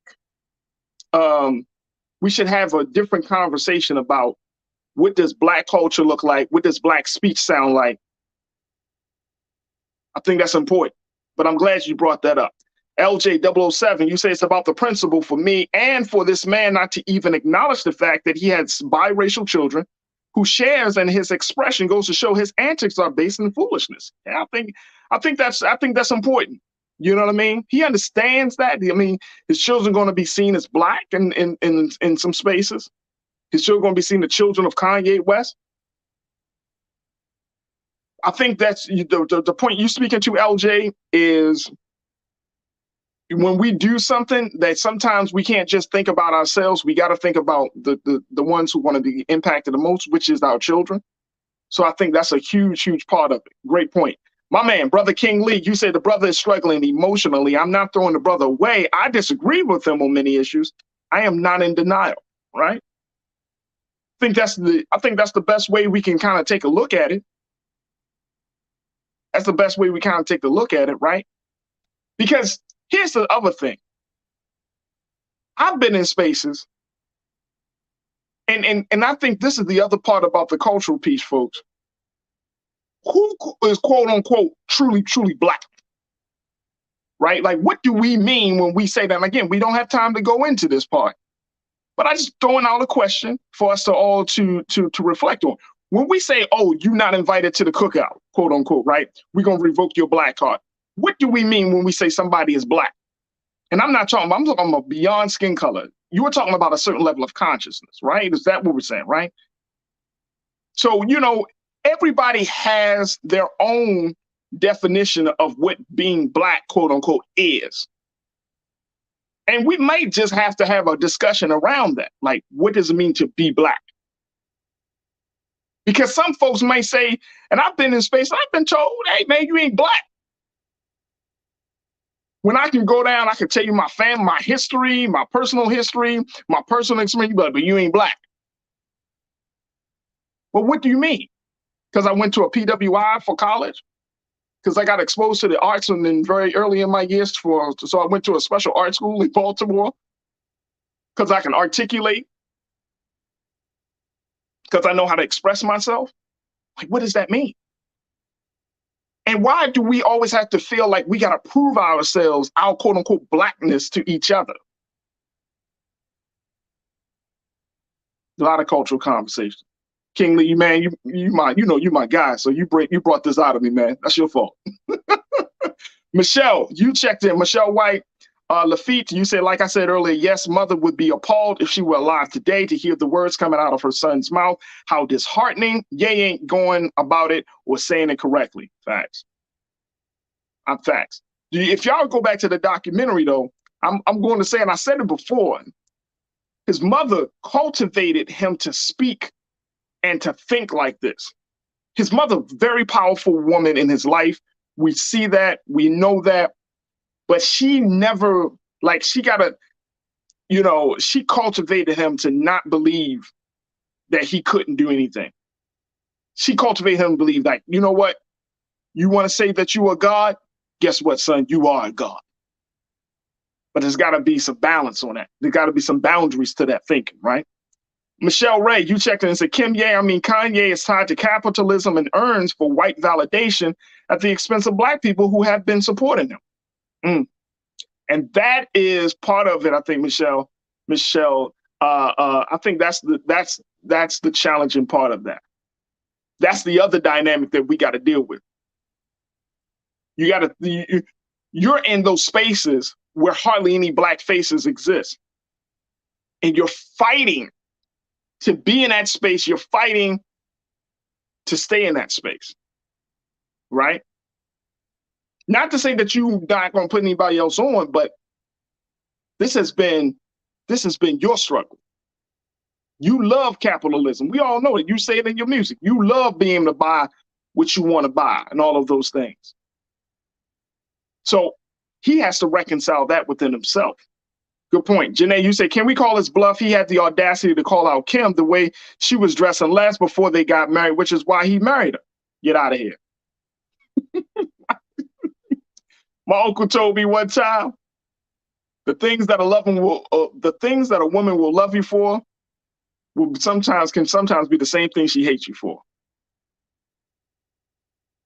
Y'all think on that one. He told me that. So she might love the charismatic, your charisma. She might love the fact that, that you attracting all these people. She might love the fact that you got this voice and this platform. But then behind the scenes, she hate the fact that you always on the go. She hate the fact that every time you go out somewhere, somebody's in your face asking you questions. She hate the fact that you're attracting all these different type of people. The things that she loves you for might be the same thing she hates you for. Nisa, 1971. Nisa, good to hear from you. And Janae, thank you. You said, Nisa, when I think of the grounding that his parents, who were both scholars, gave him, I want to call BS on Ye. The stench of self-hatred is rolling off of him in waves. Wow. Million ideas. You checked in. I love the way you put that million ideas. I love how you spelled your name. You say Kanye is no different from Creflo Dollar. Ouch. Can we stop pretending we don't know he's a con man? Wow. Well, at least Kanye actually got the money. Zuri, you checked in and said Kanye is grown and can think and act however he wishes. We don't have to like it, but he is a whole man who has a right to self-expression. We should all exercise that right. Yes, we should all exercise that right. But there is a thing called, freedom of speech is certainly, but there is a space in that whole freedom where your speech can be deemed hurtful. It can be deemed as offensive, right? So even in our expression, which is a natural part of us as human beings, it is a beautiful thing that a government recognizes that a person can speak their mind. We don't, and then here's the crazy part, as much as we talk about America, right? And we see, you can talk bad about the government of America and you don't necessarily have people running up on your doors all the time. Now, I'm just saying this as a general statement. Of course, we know we got political prisoners. Of course, we know we got folks that have criticized this country. And as a result of that, they have undergone some extreme, trials and tribulations. But my point is that unlike in other countries, it's not the same. You can't go into some of these other spaces. We talk about Russia and Brittany Griner. You can't go into Russia and just talk bad about Putin and talk about, what you don't like in the policies and expect not to be pulled up. You know what I'm saying? Like, there is a certain freedom here that we do have in speaking our minds, but that freedom still has to be controlled, because there are so many different types of people in this country that you got to be respectful and not offensive in using your speech. So I think that's the other part that people say, I got the right to speak. You do have the right to speak, but your speech can't be offensive either, because if it becomes offensive, then it becomes hate speech. And then now you're going to have to be dealt with in a different manner.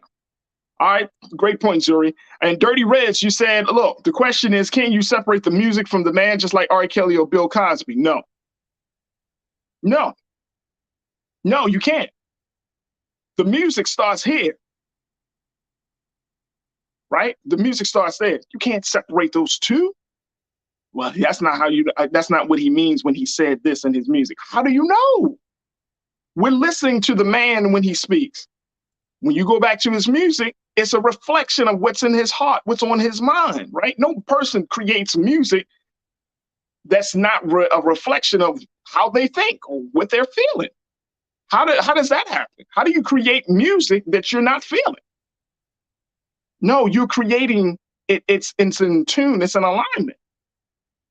Now we may be in a state of denial. That's what I believe. But it comes from somewhere. And you can't, if the music came on into the sound, started here and it started here. Man, oh man, truth is power. You said, Janae, someone who's lost their direction and their vision will always lash out before a broken arm can get better. You have to touch it to see where it's broke at something's broken. Facts. Dejima, you checked in and said a 40-plus-year-old is having trouble in understanding the nuances of conversations with his father. I don't know what to say. He can have that problem, but he should also be he can't be living in a bubble either. He has to be held accountable for what he says, because it's hurtful, it's destructive. So he can have that issue with his dad. He should have resolved it before he wore that shirt. And Gia Eclectic, you said you ain't black because you chose to use all negative descriptions to decide what blackness was. Gross. Facts. Blackness is not the worst thing. Blackness is not the expression of using, it's not the demonstration of using the worst language, or something is black because it's the worst quality. That's not blackness.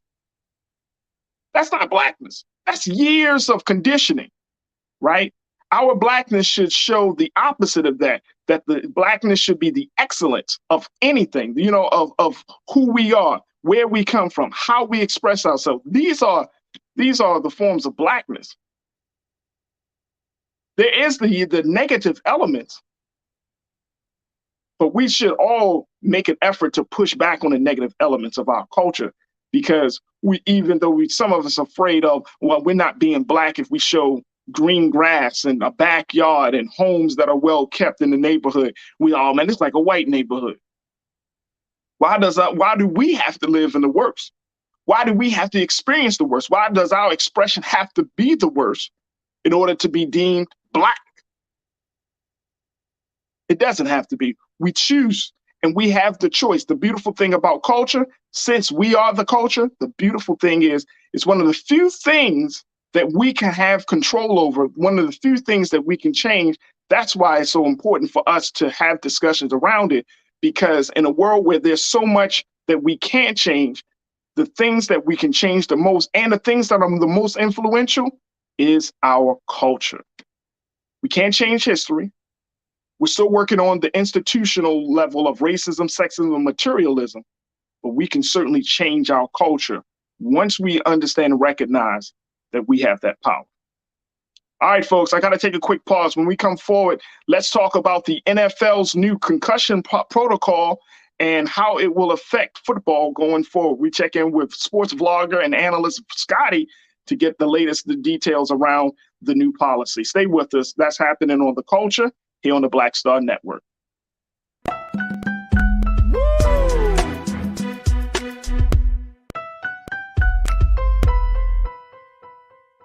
hatred on the streets, a horrific scene, a white nationalist rally that descended into deadly violence. White people are losing their damn minds.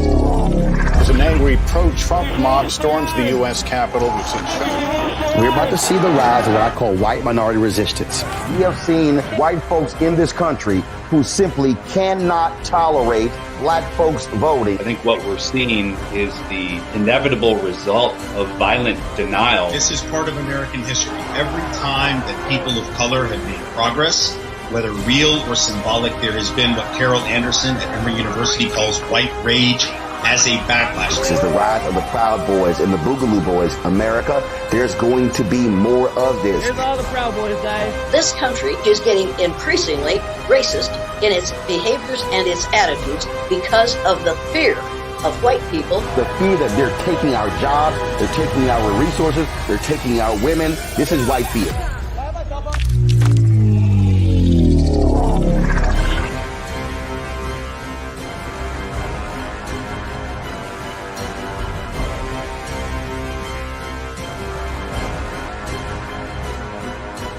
When you talk about blackness and what happens in black culture, we're about covering these things that matter to us, speaking to our issues and concerns. This is a genuine people-powered movement. There's a lot of stuff that we're not getting. You get it, and you spread the word. We wish to plead our own cause.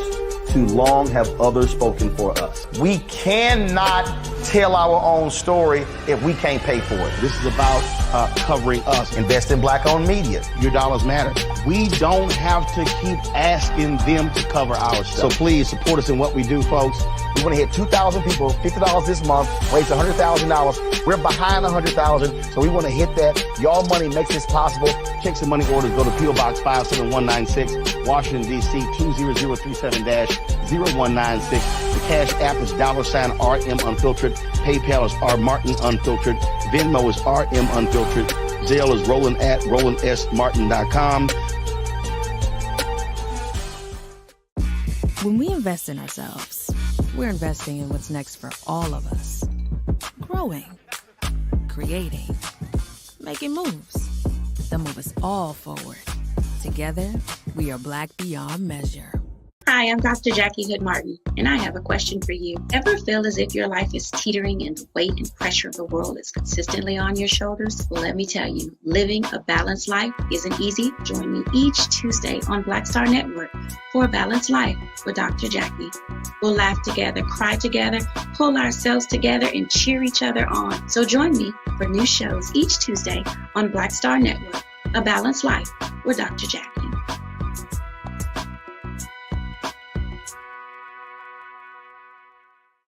When we invest in ourselves, we all shine.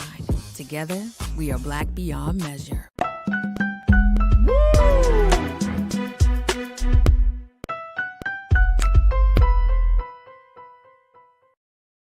All right, folks, welcome back to The Culture here on the Black Star Network. I haven't said it, and I will give you more details, but if you are enjoying the show, you're enjoying the level of engagement, the conversation, enjoying the fact that we bring you into this conversation as well, make sure y'all do your due diligence and support us here at Black Star Network. Go to our website at blackstarnetwork.com.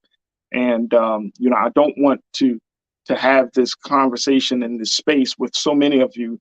And I'm watching the numbers and folks that are checking in on as we stream on YouTube and Facebook. And folks, I welcome all of the new watchers, new viewers, new insights, new perspectives. That's the point of this. That's the point of this. So but definitely continue to show your support for us. All right, very quickly, as we round out as we get to the end of today's show, I wanted to talk about the NFL and their concussion policy, because this has been a big conversation. Of course, off season, this has been a conversation, but this has been brought to the forefront because of what we saw with the Miami Dolphins quarterback Tua, who was injured in a game just a couple of weeks ago it was a scary incident where he was knocked down, his head hitting the ground, forcing him to go into concussion. So there was another review of the concussion policies, because as he was getting back up, he was stumbling, and there is talk that, as a result of him stumbling and possibly being back out there on the field, that it posed greater risk. Now, the situation with Tua is that he had already suffered from some injuries, from his back injuries and other injuries in the previous game, and he was really not prepared to go and play a couple of Sundays ago. And so as a result of that, the doctor that looked at him, the doctor that gave him the green light to go and play, he was fired by the NFL and the NFLPA, the Players Association, because they greenlit on a player that had not fully recovered. And as a result of that, that second concussion hit further jeopardizes him from playing the game. So we wanted to have a discussion about this, and I'm so happy that we have my guy Scotty, who is a sports vlogger. We got Scotty in. Can we bring him in? There we go. Boom, my man Scotty. How you feeling, brother? What's good, Roger? I'm doing pretty well, man. Your last segment kind of hurt me. I ain't gonna lie, because I'm a Kanye fan. I'm a big Kanye fan. So I know, bro. Hey, look, I'm a Kanye fan too, bro. I do, but that's why I say, like, I need to take a minute to kind of process all of this. Yeah. If we jump to conclusions, then we may not be right. So it's more like it's like talk therapy. You know what I'm saying, Scotty? We just kind of talking it out, trying to figure it out. Like, bro, like, I don't know what to do with Joe. You about to be on that R. Kelly ban list? Keep playing. We'll be on that R. Kelly. See, I'm clear about R. Kelly. I'm clear about that. But Kanye, it's like, yeah, it hurts. It hurts. But look, I'm so happy that you're joining us again, brother, because I wanted to get your take on this NFL concussion policy. Here, take a look at this, folks, as we talk to Scotty about this situation. This is what was reported about the concussion that the ESPN had put it out there, that the part of the policy says, rather than being simply a check-the-box process, the new protocol was designed to ensure that highly credentialed and experienced physicians approved and paid for by the NFL and NFLPA are available on game day, and to create a standardized approach to concussion evaluation where competitive decisions never usurp quality care. This is from a joint statement between from the NFL and NFLPA. Also, the statement says, if a concern arises over compliance with the protocol, either the NFLPA or the NFL can request an investigation into the actions of the medical staff, which will be conducted jointly. Now, both parties agreed to amend the protocol by adding ataxia, to the list of no-go symptoms. Ataxia is defined as abnormality of balance, stability, motor coordination, or dysfunctional speech caused by a neurological issue, according to the statement. In other words, if a player is diagnosed with ataxia by any club or neutral physician involved in the application of the concussion protocol, he will be prohibited from returning to the game and will receive the follow-up care required by the protocol. So this comes out after we saw how the Miami Dolphins handled the Tua situation. And that they say agreed the outcome in this case is not what was intended. Break this down for us, Scotty. When we look at this, Tua, I watched that game, bro. I'm a football fan. Concussions has been at the forefront. I would say within the past 5 years, we've seen a greater conversation about concussion, CTE, especially when you look at cases like Aaron Hernandez, even Antonio Brown and others, living players who are no longer in the league, but who suffer in some way, shape, or form. What does this policy do? Does this protect, or does this hurt? I mean, where do you stand on this policy? It's tough, man, because you don't know. At the end of the day, it's all about whose interests are you really trying to protect. Are you trying to protect the NFL's interest, or are you trying to protect the players' interest? Because it's twofold. You could be trying to protect the NFL's image or the shield, because you don't want that to be a stain on the shield and be like, they're putting out players who aren't capable of playing and they're not fully coherent or in the right mind to play the game? Or are you trying to protect the players from themselves? Because as we know, I don't know if you play football, but it's a man's man game. You know what I'm saying? It's like, oh yeah, I played it. I love it. You know, you're taught to fight through that. Are you hurt or are you injured? You know what I'm saying? It's those type of questions. So, you know, it's a balancing act that the NFL and the NFLPA have to do. Is like, okay, whose interest are we protecting? But if you were watching that game, the game before the second concussion, you knew that was not a back injury. Like, I mean, come on, man. I'm not a doctor, but a back injury. I've had a back injury. You can't even stand up. If your back is really messed up or shot, you can't stand up. He was stumbling just to walk. You know what I'm saying? And his offensive lineman had to help him just to get to the sideline. So I just think the NFL has to start taking itself out of these processes, right? Like, you can't have a team doctor look into a player because they don't have the same interest. They might have let me ask you this, Faraji. Yeah. How much would you believe if the Dolphins had to win next week for a playoff berth? How much would you believe a team doctor is telling you, I don't know if Tua's good to go? Like, you know what I'm saying? Like, oh, he's good to go. A team doctor telling you that Tua's good to go because it's a playoff, like, you know, it's a do or die game.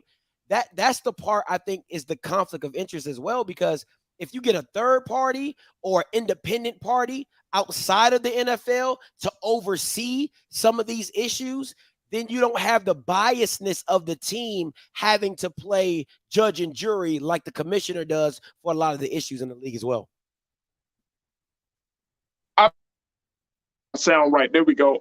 Yeah, brother, I would agree with you wholeheartedly that we're at a place where you got to ask yourself what's in the best interest, right? And you're to that point. It made me rethink of the show, the movie Any Given Sunday. Remember, with Al Pacino, Jamie Foxx. That's good. And that came out years ago, folks. One of my favorite sports movies of all time. But you got to see the behind the scenes decisions, right? Like when you got money on the line, when you got championships on the line, when you got players, even some of the players themselves, you know, if the doctor says, look, man, you're not fit to play. And then, you know, you got a player to say, look, man, look, this is the beginning of the season, doc. Just give me something. Let me go back out there. I got to get my stats, or, you know what I mean? Like, I got to get this bonus, or I got to, you know what I'm saying? Like, all of these decisions that are being made behind the scenes. And it just goes to show you, like, just the simple fact that of where we are in terms of sports entertainment, that we're putting, like, literally, these guys are putting their whole minds and bodies on the line for entertainment. Now, yes, people say, oh, they get millions of dollars. That's what let me tell you something. If you can't walk, if you have troubles doing the simple things of getting up out of bed, being able to lift your arm, remembering where your keys are, I mean, just a simple thing. Who the hell wants to spend, and, you know, you only got about 5 or 10, maybe 5 or 6 years in NFL. You know, most players don't get 15, 20 years. Fair. So who wants to spend their time, 30, 40-year-olds, and you disabled to that capacity? Nobody. So I you know, the NFL needs to do more. It needs to do more. The money ain't the problem. It's the safety. It's the fact that some of these guys, even after the tour hit, Scotty, guys are still knocking dudes in the head.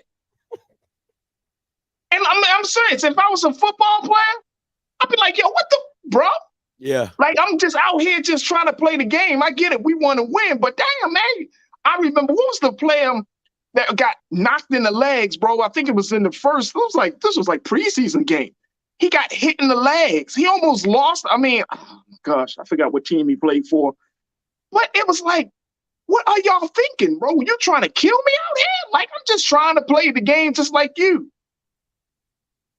So I don't know. I don't know if the NFL is doing all that it really can to protect these players. To your point, bro. You know, the NFL is like a guy who keeps cheating on a girl. Like, it's just like, you've shown me who you are. You know what I'm saying? Like, it's only so many times I'm gonna keep falling for this same act, because they can't get it right when they're doing basic law or punishment enforcement, right?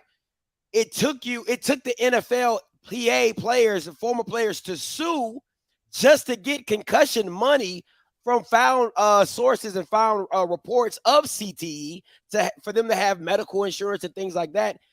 And then now it's taking people to go. It's taking somebody like Tua to have an extreme issue in case it happened on a major game for you to have to add an extra layer of protection to say, if it looks like this or if you do this, you can't come back into the game.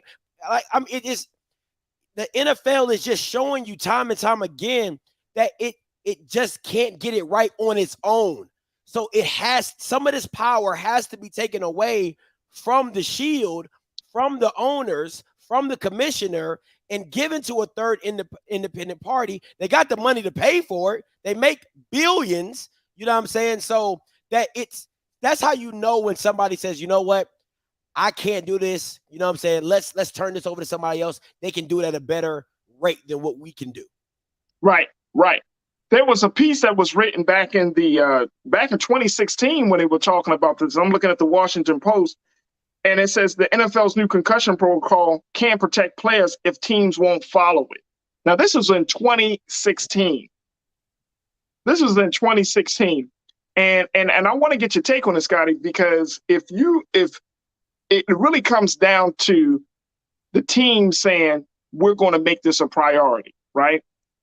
These teams, and I remember looking up what these teams are bringing in or their worth, their value. Bruh. I'm telling you, boy, in America, sports entertainment is not just dollars and cents. This is a billion-dollar business, folks. I'm telling you, the most successful teams are the teams that now, one of the top team is the Dallas Cowboys. Oh, yeah. Valued over $3 billion. Yeah, they do. Now, whether they win or not, whether they go to the playoffs or not, is not the point. Relax. The point is disrespect is. And they're winning this season. They're winning. Y'all winning. Disrespect. You're floating on disrespect. I mean, look, I'm Ravens, bro. So, you know what I mean? Floating. Hey, man, come on, brother. Hey, look, but the thing is, the valuation of these teams, it just goes to show you that when you look at the numbers, when you look at how these players bring added revenue, it leads you to ask, it forces you to ask the question, is this really about health and well-being? Or is this just another moneymaker? Now, again, the team's got to follow through. It's one thing to have the rules. It's another thing to have the rules and to actually have them follow through by the people that you impose the rules on. Let me throw it back to you, Faraj. I throw it to you like this, right? Yeah. If you're a multi-billion-dollar industry where talent is not the problem, like I can find another Tua. Like, and I know that sounds really bad, but if you guys really think about it, 1%. It's 1% of the population. I think it's not even 1%. It's like 0.003 or 5 go to the NFL. But imagine all the little black boys and white boys that want to play. There's no lack of talent to find. So it's literally like a chicken farm or a cow factory. It's like you get them in, you use them for what you want to use them for, and I'll find somebody to replace you. It's just that simple. So why would I have an over concern of a product? And I hate to call our people a product, but that's what it is. Why right. Over concern for a product where I know I can replace it in a blink of an eye? I know I have a kid that is fighting to get in your spot. So if you don't want to play, that's fine. I'll cut you and I'll bring the kid off the practice squad. Or I'll find a kid in the USFL. I'll find a kid out of college that's bagging groceries who can run a 4.3. Like, let's not act like you can't go to Florida and throw a rock and hit a kid with dreads who can run a 4.3. You know what I'm saying? Right. I know it's a messed up way to look at it, but you got to understand, if I'm making $1 billion, you're not going to stop what I'm doing. You individual is not about to stop what I'm doing. One person. And you know what? I'm not mad that you even said that, bro, because I know deep down inside that's true. That's how the white. That's true. You know what I'm saying? Like these owners aren't thinking about that. And I'm saying owners across any sports organization in any league, right? Like these owners are looking at the dollars and cents of the whole matter, right? And so they're like, okay, you're replaceable. You're replaceable. We'll find another one. It might take us a year, it might take us 2 years, but we'll find another one. You know what I mean? We know that some teams don't emphasize for them to be excellent every year because they know they can get the first dibs on the next new hot thing, right? So I mean, all of that plays into it, and it's sad because at the end of the day, when these guys come off the field, and this is why I think when we look at people like Antonio Brown and others who have to feel like they always got to be out there, they always got to be talked about, they always got to be mentioned. Yeah, it's really a sign that this is all they have, bro. This is all they got. I mean, they say that, you know, I hear Shannon Sharp say it all the time. He said the hardest thing for some NFL players is retirement. It's because you worked your whole life to get to that point, and now you're like, what do I do? You know what I'm saying? What do I do now? You know what I'm saying? So that's how you have players trying to reinvent themselves, or they go bankrupt, or they it's all those different things that happen. But you know what I'm saying?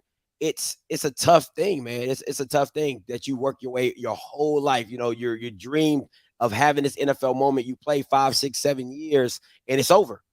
Right. Okay. That's it. That is it. All right, let's go to some of the comments from our online culture crew. Folks just checking in as we talk to my guy, Scotty, who's a sports vlogger, sports analyst, and having this conversation about the NFL protocol, concussion protocol that's been updated as a result of a number of new cases of concussion around the league this season. Charlene, you said, hey, fam, sports injury and falls generally can lead to more greater and serious life-altering, if not life-threatening injury. Facts. I think, Scotty, you made that point about Tua's back. You know what I'm saying? Like, after you get bent up a couple of times, you really do some real damage. It's hard to come back from that, even though you might think you can. I don't care how much training you got, how much training you do, or who you got around you to get you physically in shape. That back ain't never going back to its original position, that original place. Absolutely. And so I think that's a great point. Charlene, thank you so much. Chris, you said it's that second concussion and those thereafter that are the ones that can be a danger to a player's physical and mental well-being in both short and long term. Facts. I think Tua should just stop, bro. I'm going to be honest with you. Man, I think he should just stop. And I mean, it's hard. It's hard because he's a young man. He really hasn't hit his peak. But bro, you can't take no hits like this. Yeah, I think he's in that Luke Kuechly, and the boy from the Colts, who Andrew Luck. I think he's in that boat. Like, you know, you can't keep taking that type of hits. And I mean, if I'm being honest with you, Roger, I've never seen nobody lock up like that. You know, bro. I ain't never seen that. Never seen the hands. That's what got me. Oh my God. I was like, I was like, and look, they replayed the game over the weekend, right? I think at NFL Network. And I mean, when you really look at how his hands was positioned, I mean, it was positioned in such a way, like you physically can't even do your hands like that. Man. If with you knew that there was some neurological communications issues because your hands locked up on the way it did. I mean, it was. Listen, I tell you, he needs to stop, bro. Like he really needs to stop at this point. I'll get a nice little severance package from the NFL. That's it. Do some of that stuff on the side. I mean, again, I know it's going to be hard. Yeah. But you need to stop, bro, because if you take one more hit, that's all it takes, bro. That's all it takes. You might get one more hit. You might be paralyzed. You might be brain damaged. You know what I'm saying? Like, you take one more hit. And more importantly, like, these guys, these defenders, or whoever is on the defense, they can't play. I mean, look, man, why are you trying to break a man up so bad? I'm sorry. I'm not laughing. It's just how you said it. I'm serious, bro. Like, I love football. I love it. Not just because it's my team. I look at football, bro. Yeah. And I'm sitting there like, God, you hitting this man, taking the head off. I remember watching football years ago. Y'all remember watching this. Like, we've gotten much further along in football than years prior, where they used to just sling on your neck, grab the helmet, right? You know how the face mask violation? All that, yeah. All that. Just grabbing you. Here you running full speed in the man's swing, grabbing your face. Get back. Yeah, that thing, it's gruesome, bro. It's gruesome. Yeah. It's like, guys, we not even, and I don't know, and you tell me, bro, are players being educated for real? These young guys coming into the league, are they really being educated to understand the body? They really understanding, like, even though it might be considered to be a clean hit can do some lasting damage to the body. Listen, I love Shannon Sharp, and I love like his. I love him too, bro. I love his views on a lot of stuff, and he just says it's only so much the body can take of grown men running full speed at each other and taking hits. It's just physics. You know what I'm saying? It's only so much your body can take, and you're asking people to rebound, and then they're adding more games into the season. They just made it 8. You know what I'm saying? So you have shorter rest periods. It's listen, once again, it goes back to a chicken farm. Like, I can replace you if you get hurt. Yes, you might be my franchise guy. Yes, I might be paying you $30 or $40 million. But if you can't go next year, there is somebody in the wings. They might not be good, but it's somebody. So it's a business that keeps churning that product, and it's like, it's like you can either get on this train or you can get left off of it. But you gotta have the mentality to say, you know what, my life is more important than $1. Hey, that's it, brother. And I'm glad to see there are a number of players that are saying, I'm retiring at young ages. Yeah. 2-3 years in a season, in their career, I'm done. I'm done. Mental health, physical health, like, I'm done. You know what I mean? And I think that's a sign that we're seeing. And maybe if the NFL or the NFLPA can't find some measure of accountability, then we as the consumers need to speak up and say, you know what? This is not good. This is not right. Because it's our dollars. It's our going to the games. It's us watching the games that's keeping this whole situation afloat. And culturally, we are providing the labor for this market. We're teaching Black boys in particular to the NFL.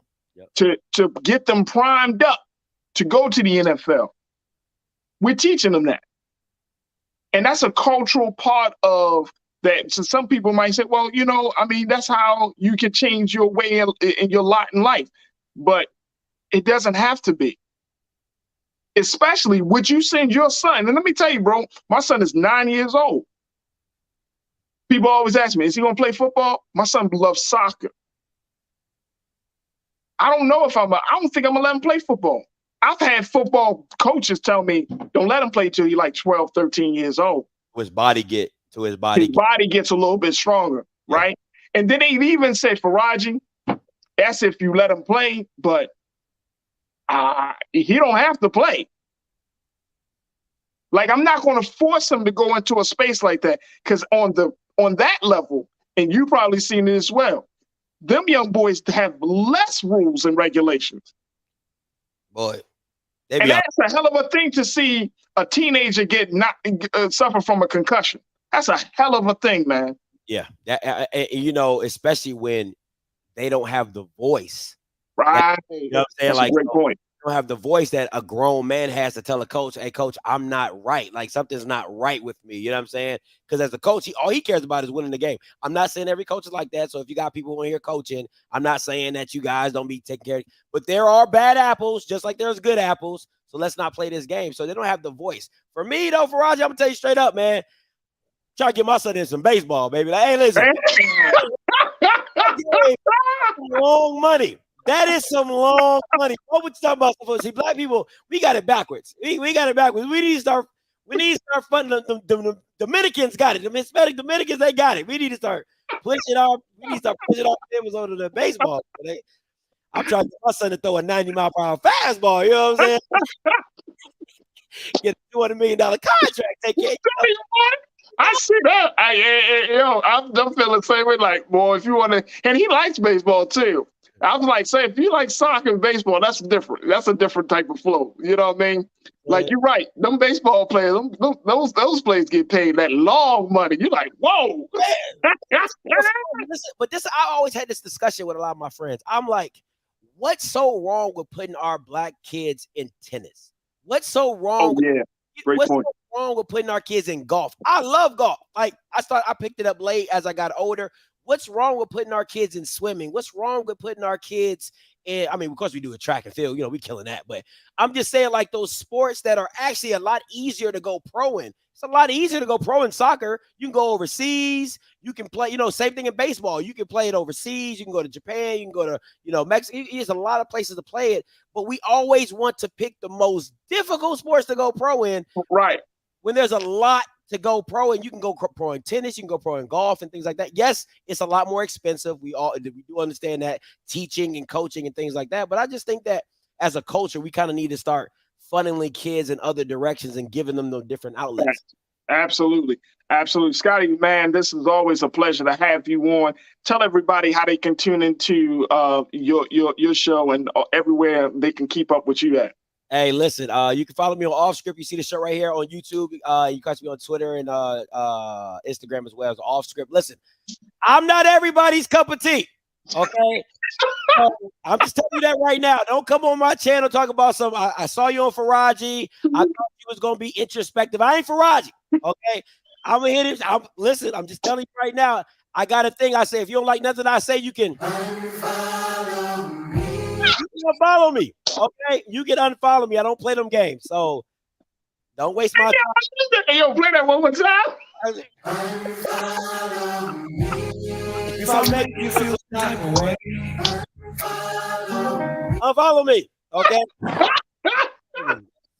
Hey, listen, I got a Gremlin. Listen, I got Gremlin on the back wall. That's a trash bag. That's not a towel because they playing like trash right now. So I'm telling you, I'm different. So don't come over there and try to act like, I'm Roland Martin or Faraji and all this introspective thinking. I'm just straight, okay? I'm just telling you. I'm just saying. I'm different, man. I'm different. Honest. Hey yo, I need to get one of those joints, bro. Hey yo, it is so funny. I've been meaning to tell my man King Keenan, like, yo, I need a joint with DJ Khaled. It breaks my heart. I'm telling you, you got some little drops, because I tell people. I need a drop, bro. I need a drop that just says, it breaks my heart. That's all. Keenan, we need to get a drop that says that, bro. Just take it straight from Khaled, bro. Oh my gosh, that is hilarious. My God. I just try to be upfront with people because I tell them I'm petty. I'm different. I'm different. Okay, so don't come on my channel talking about, oh my God, Scotty, I thought you were gonna be so enlightening. No, that's not. I am sometimes, but a lot of times I'm a fool. Okay, so hey, man, there's a space for you in the culture. Hey, listen, it's all Hey, bro, that's all good. Hey, we'd love to have you, man. I'm so happy that you're able to join us here on the show. So, folks, make sure y'all check out my man Scotty on his YouTube channel. There it is. Boom. Yeah. There it is. Off Script. Right there. That is. And if you don't like them, hey, Scotty, if they don't like you, what can they do? Make you feel some type of way. No, I don't. It's not a game out here. It's not a game out here, Raji. It's not a game. Oh, man, Scotty, good to hear from you. Scotty, thank you so much for being on the show today, brother. And more importantly, thank you for being so good for the culture. Hey, thank you for having me, See you, bro. Appreciate it. Right, oh, man. Oh, my gosh. Wow, I needed that one. Oh, man, I needed that one so bad. Jeez. My man, Scotty. Oh, boy, that joy had me crying. Okay, anyway. All right, folks, that's going to do it for us. I thank y'all for tuning in. Big shout out to all of my new watchers. Look, make sure y'all continue to show y'all support Hey, look, if you enjoyed today's show, the conversation that we have with my man Scotty, with my guy Sinead, make sure y'all support us, man. Go to blackstarnetwork.com. Support us financially. We can need your support as we continue to build this media platform. We're working our way to becoming a 24-hour streaming service with a host of programs, a number of conversations and topics. There's so much in the Black culture and Black news and information that you just can't rely on just 2-3 voices. And big shout out to all the folks that follow us on Twitter who have identified us, man. I'm very humbled to be in the same space and be spoken of in the same way as Roland Martin and others who've been doing this for a very long time. So, but there's so much to our culture. There's so much that needs to be talked about that we need to have more voices. And so that's something I pride myself on here on the culture for this platform, to bring those voices, to continue to cultivate the next generation of thought leaders, and more importantly for us to hear the brilliance of so many of our people, especially the next generation. Make sure y'all hit me up. Y'all can follow me on Twitter. I need more followers. I want to connect with y'all. Hit me up on my social media. Twitter, you can find me at Faraji, Farajii. On Instagram, you can hit me up at The Real Faraji. On Facebook, I'm Faraji Muhammad. Follow me. Check me out. I'm putting more stuff out there as I'm having more thoughts about what's going on with our culture. Again, if you don't agree with it, that's fine, but let's at least have a conversation about it. Don't just be like, oh, that's stupid. Well, why is it stupid? Why don't you agree with me? And I'll certainly do my best to follow up with you, and let's have the discussions. But we need to bring some things into the culture, whether they're negative or positive, folks. And I know we love to hold on to things, but there has to be some different conversations about elements of our culture if we're talking about making any type of change or progress to take our people to the next space. So again, you can follow me on all social media platforms. All right, big shout out to my team, my man King Keenan, Ariel, Joel. Thank you so much, my beautiful folks in the control room, for making the show so great. Thank you so much. And also, as always, thank y'all for tuning in for another fantastic edition of The Culture. Stay tuned. Up next at 6 p.m. Eastern Standard Time is Roland Martin Unfiltered with Big Brother Uncle Roro. So tune in for that. As always, never be afraid to challenge what's wrong. Stand for what's right while being yourself in the process. God willing, we'll talk tomorrow for another exciting edition of The Culture right here, exclusively here, only here on the Black Star Network. Talk to you tomorrow, folks. Peace. It breaks my heart. Nah, it really fucking breaks my heart. And there's people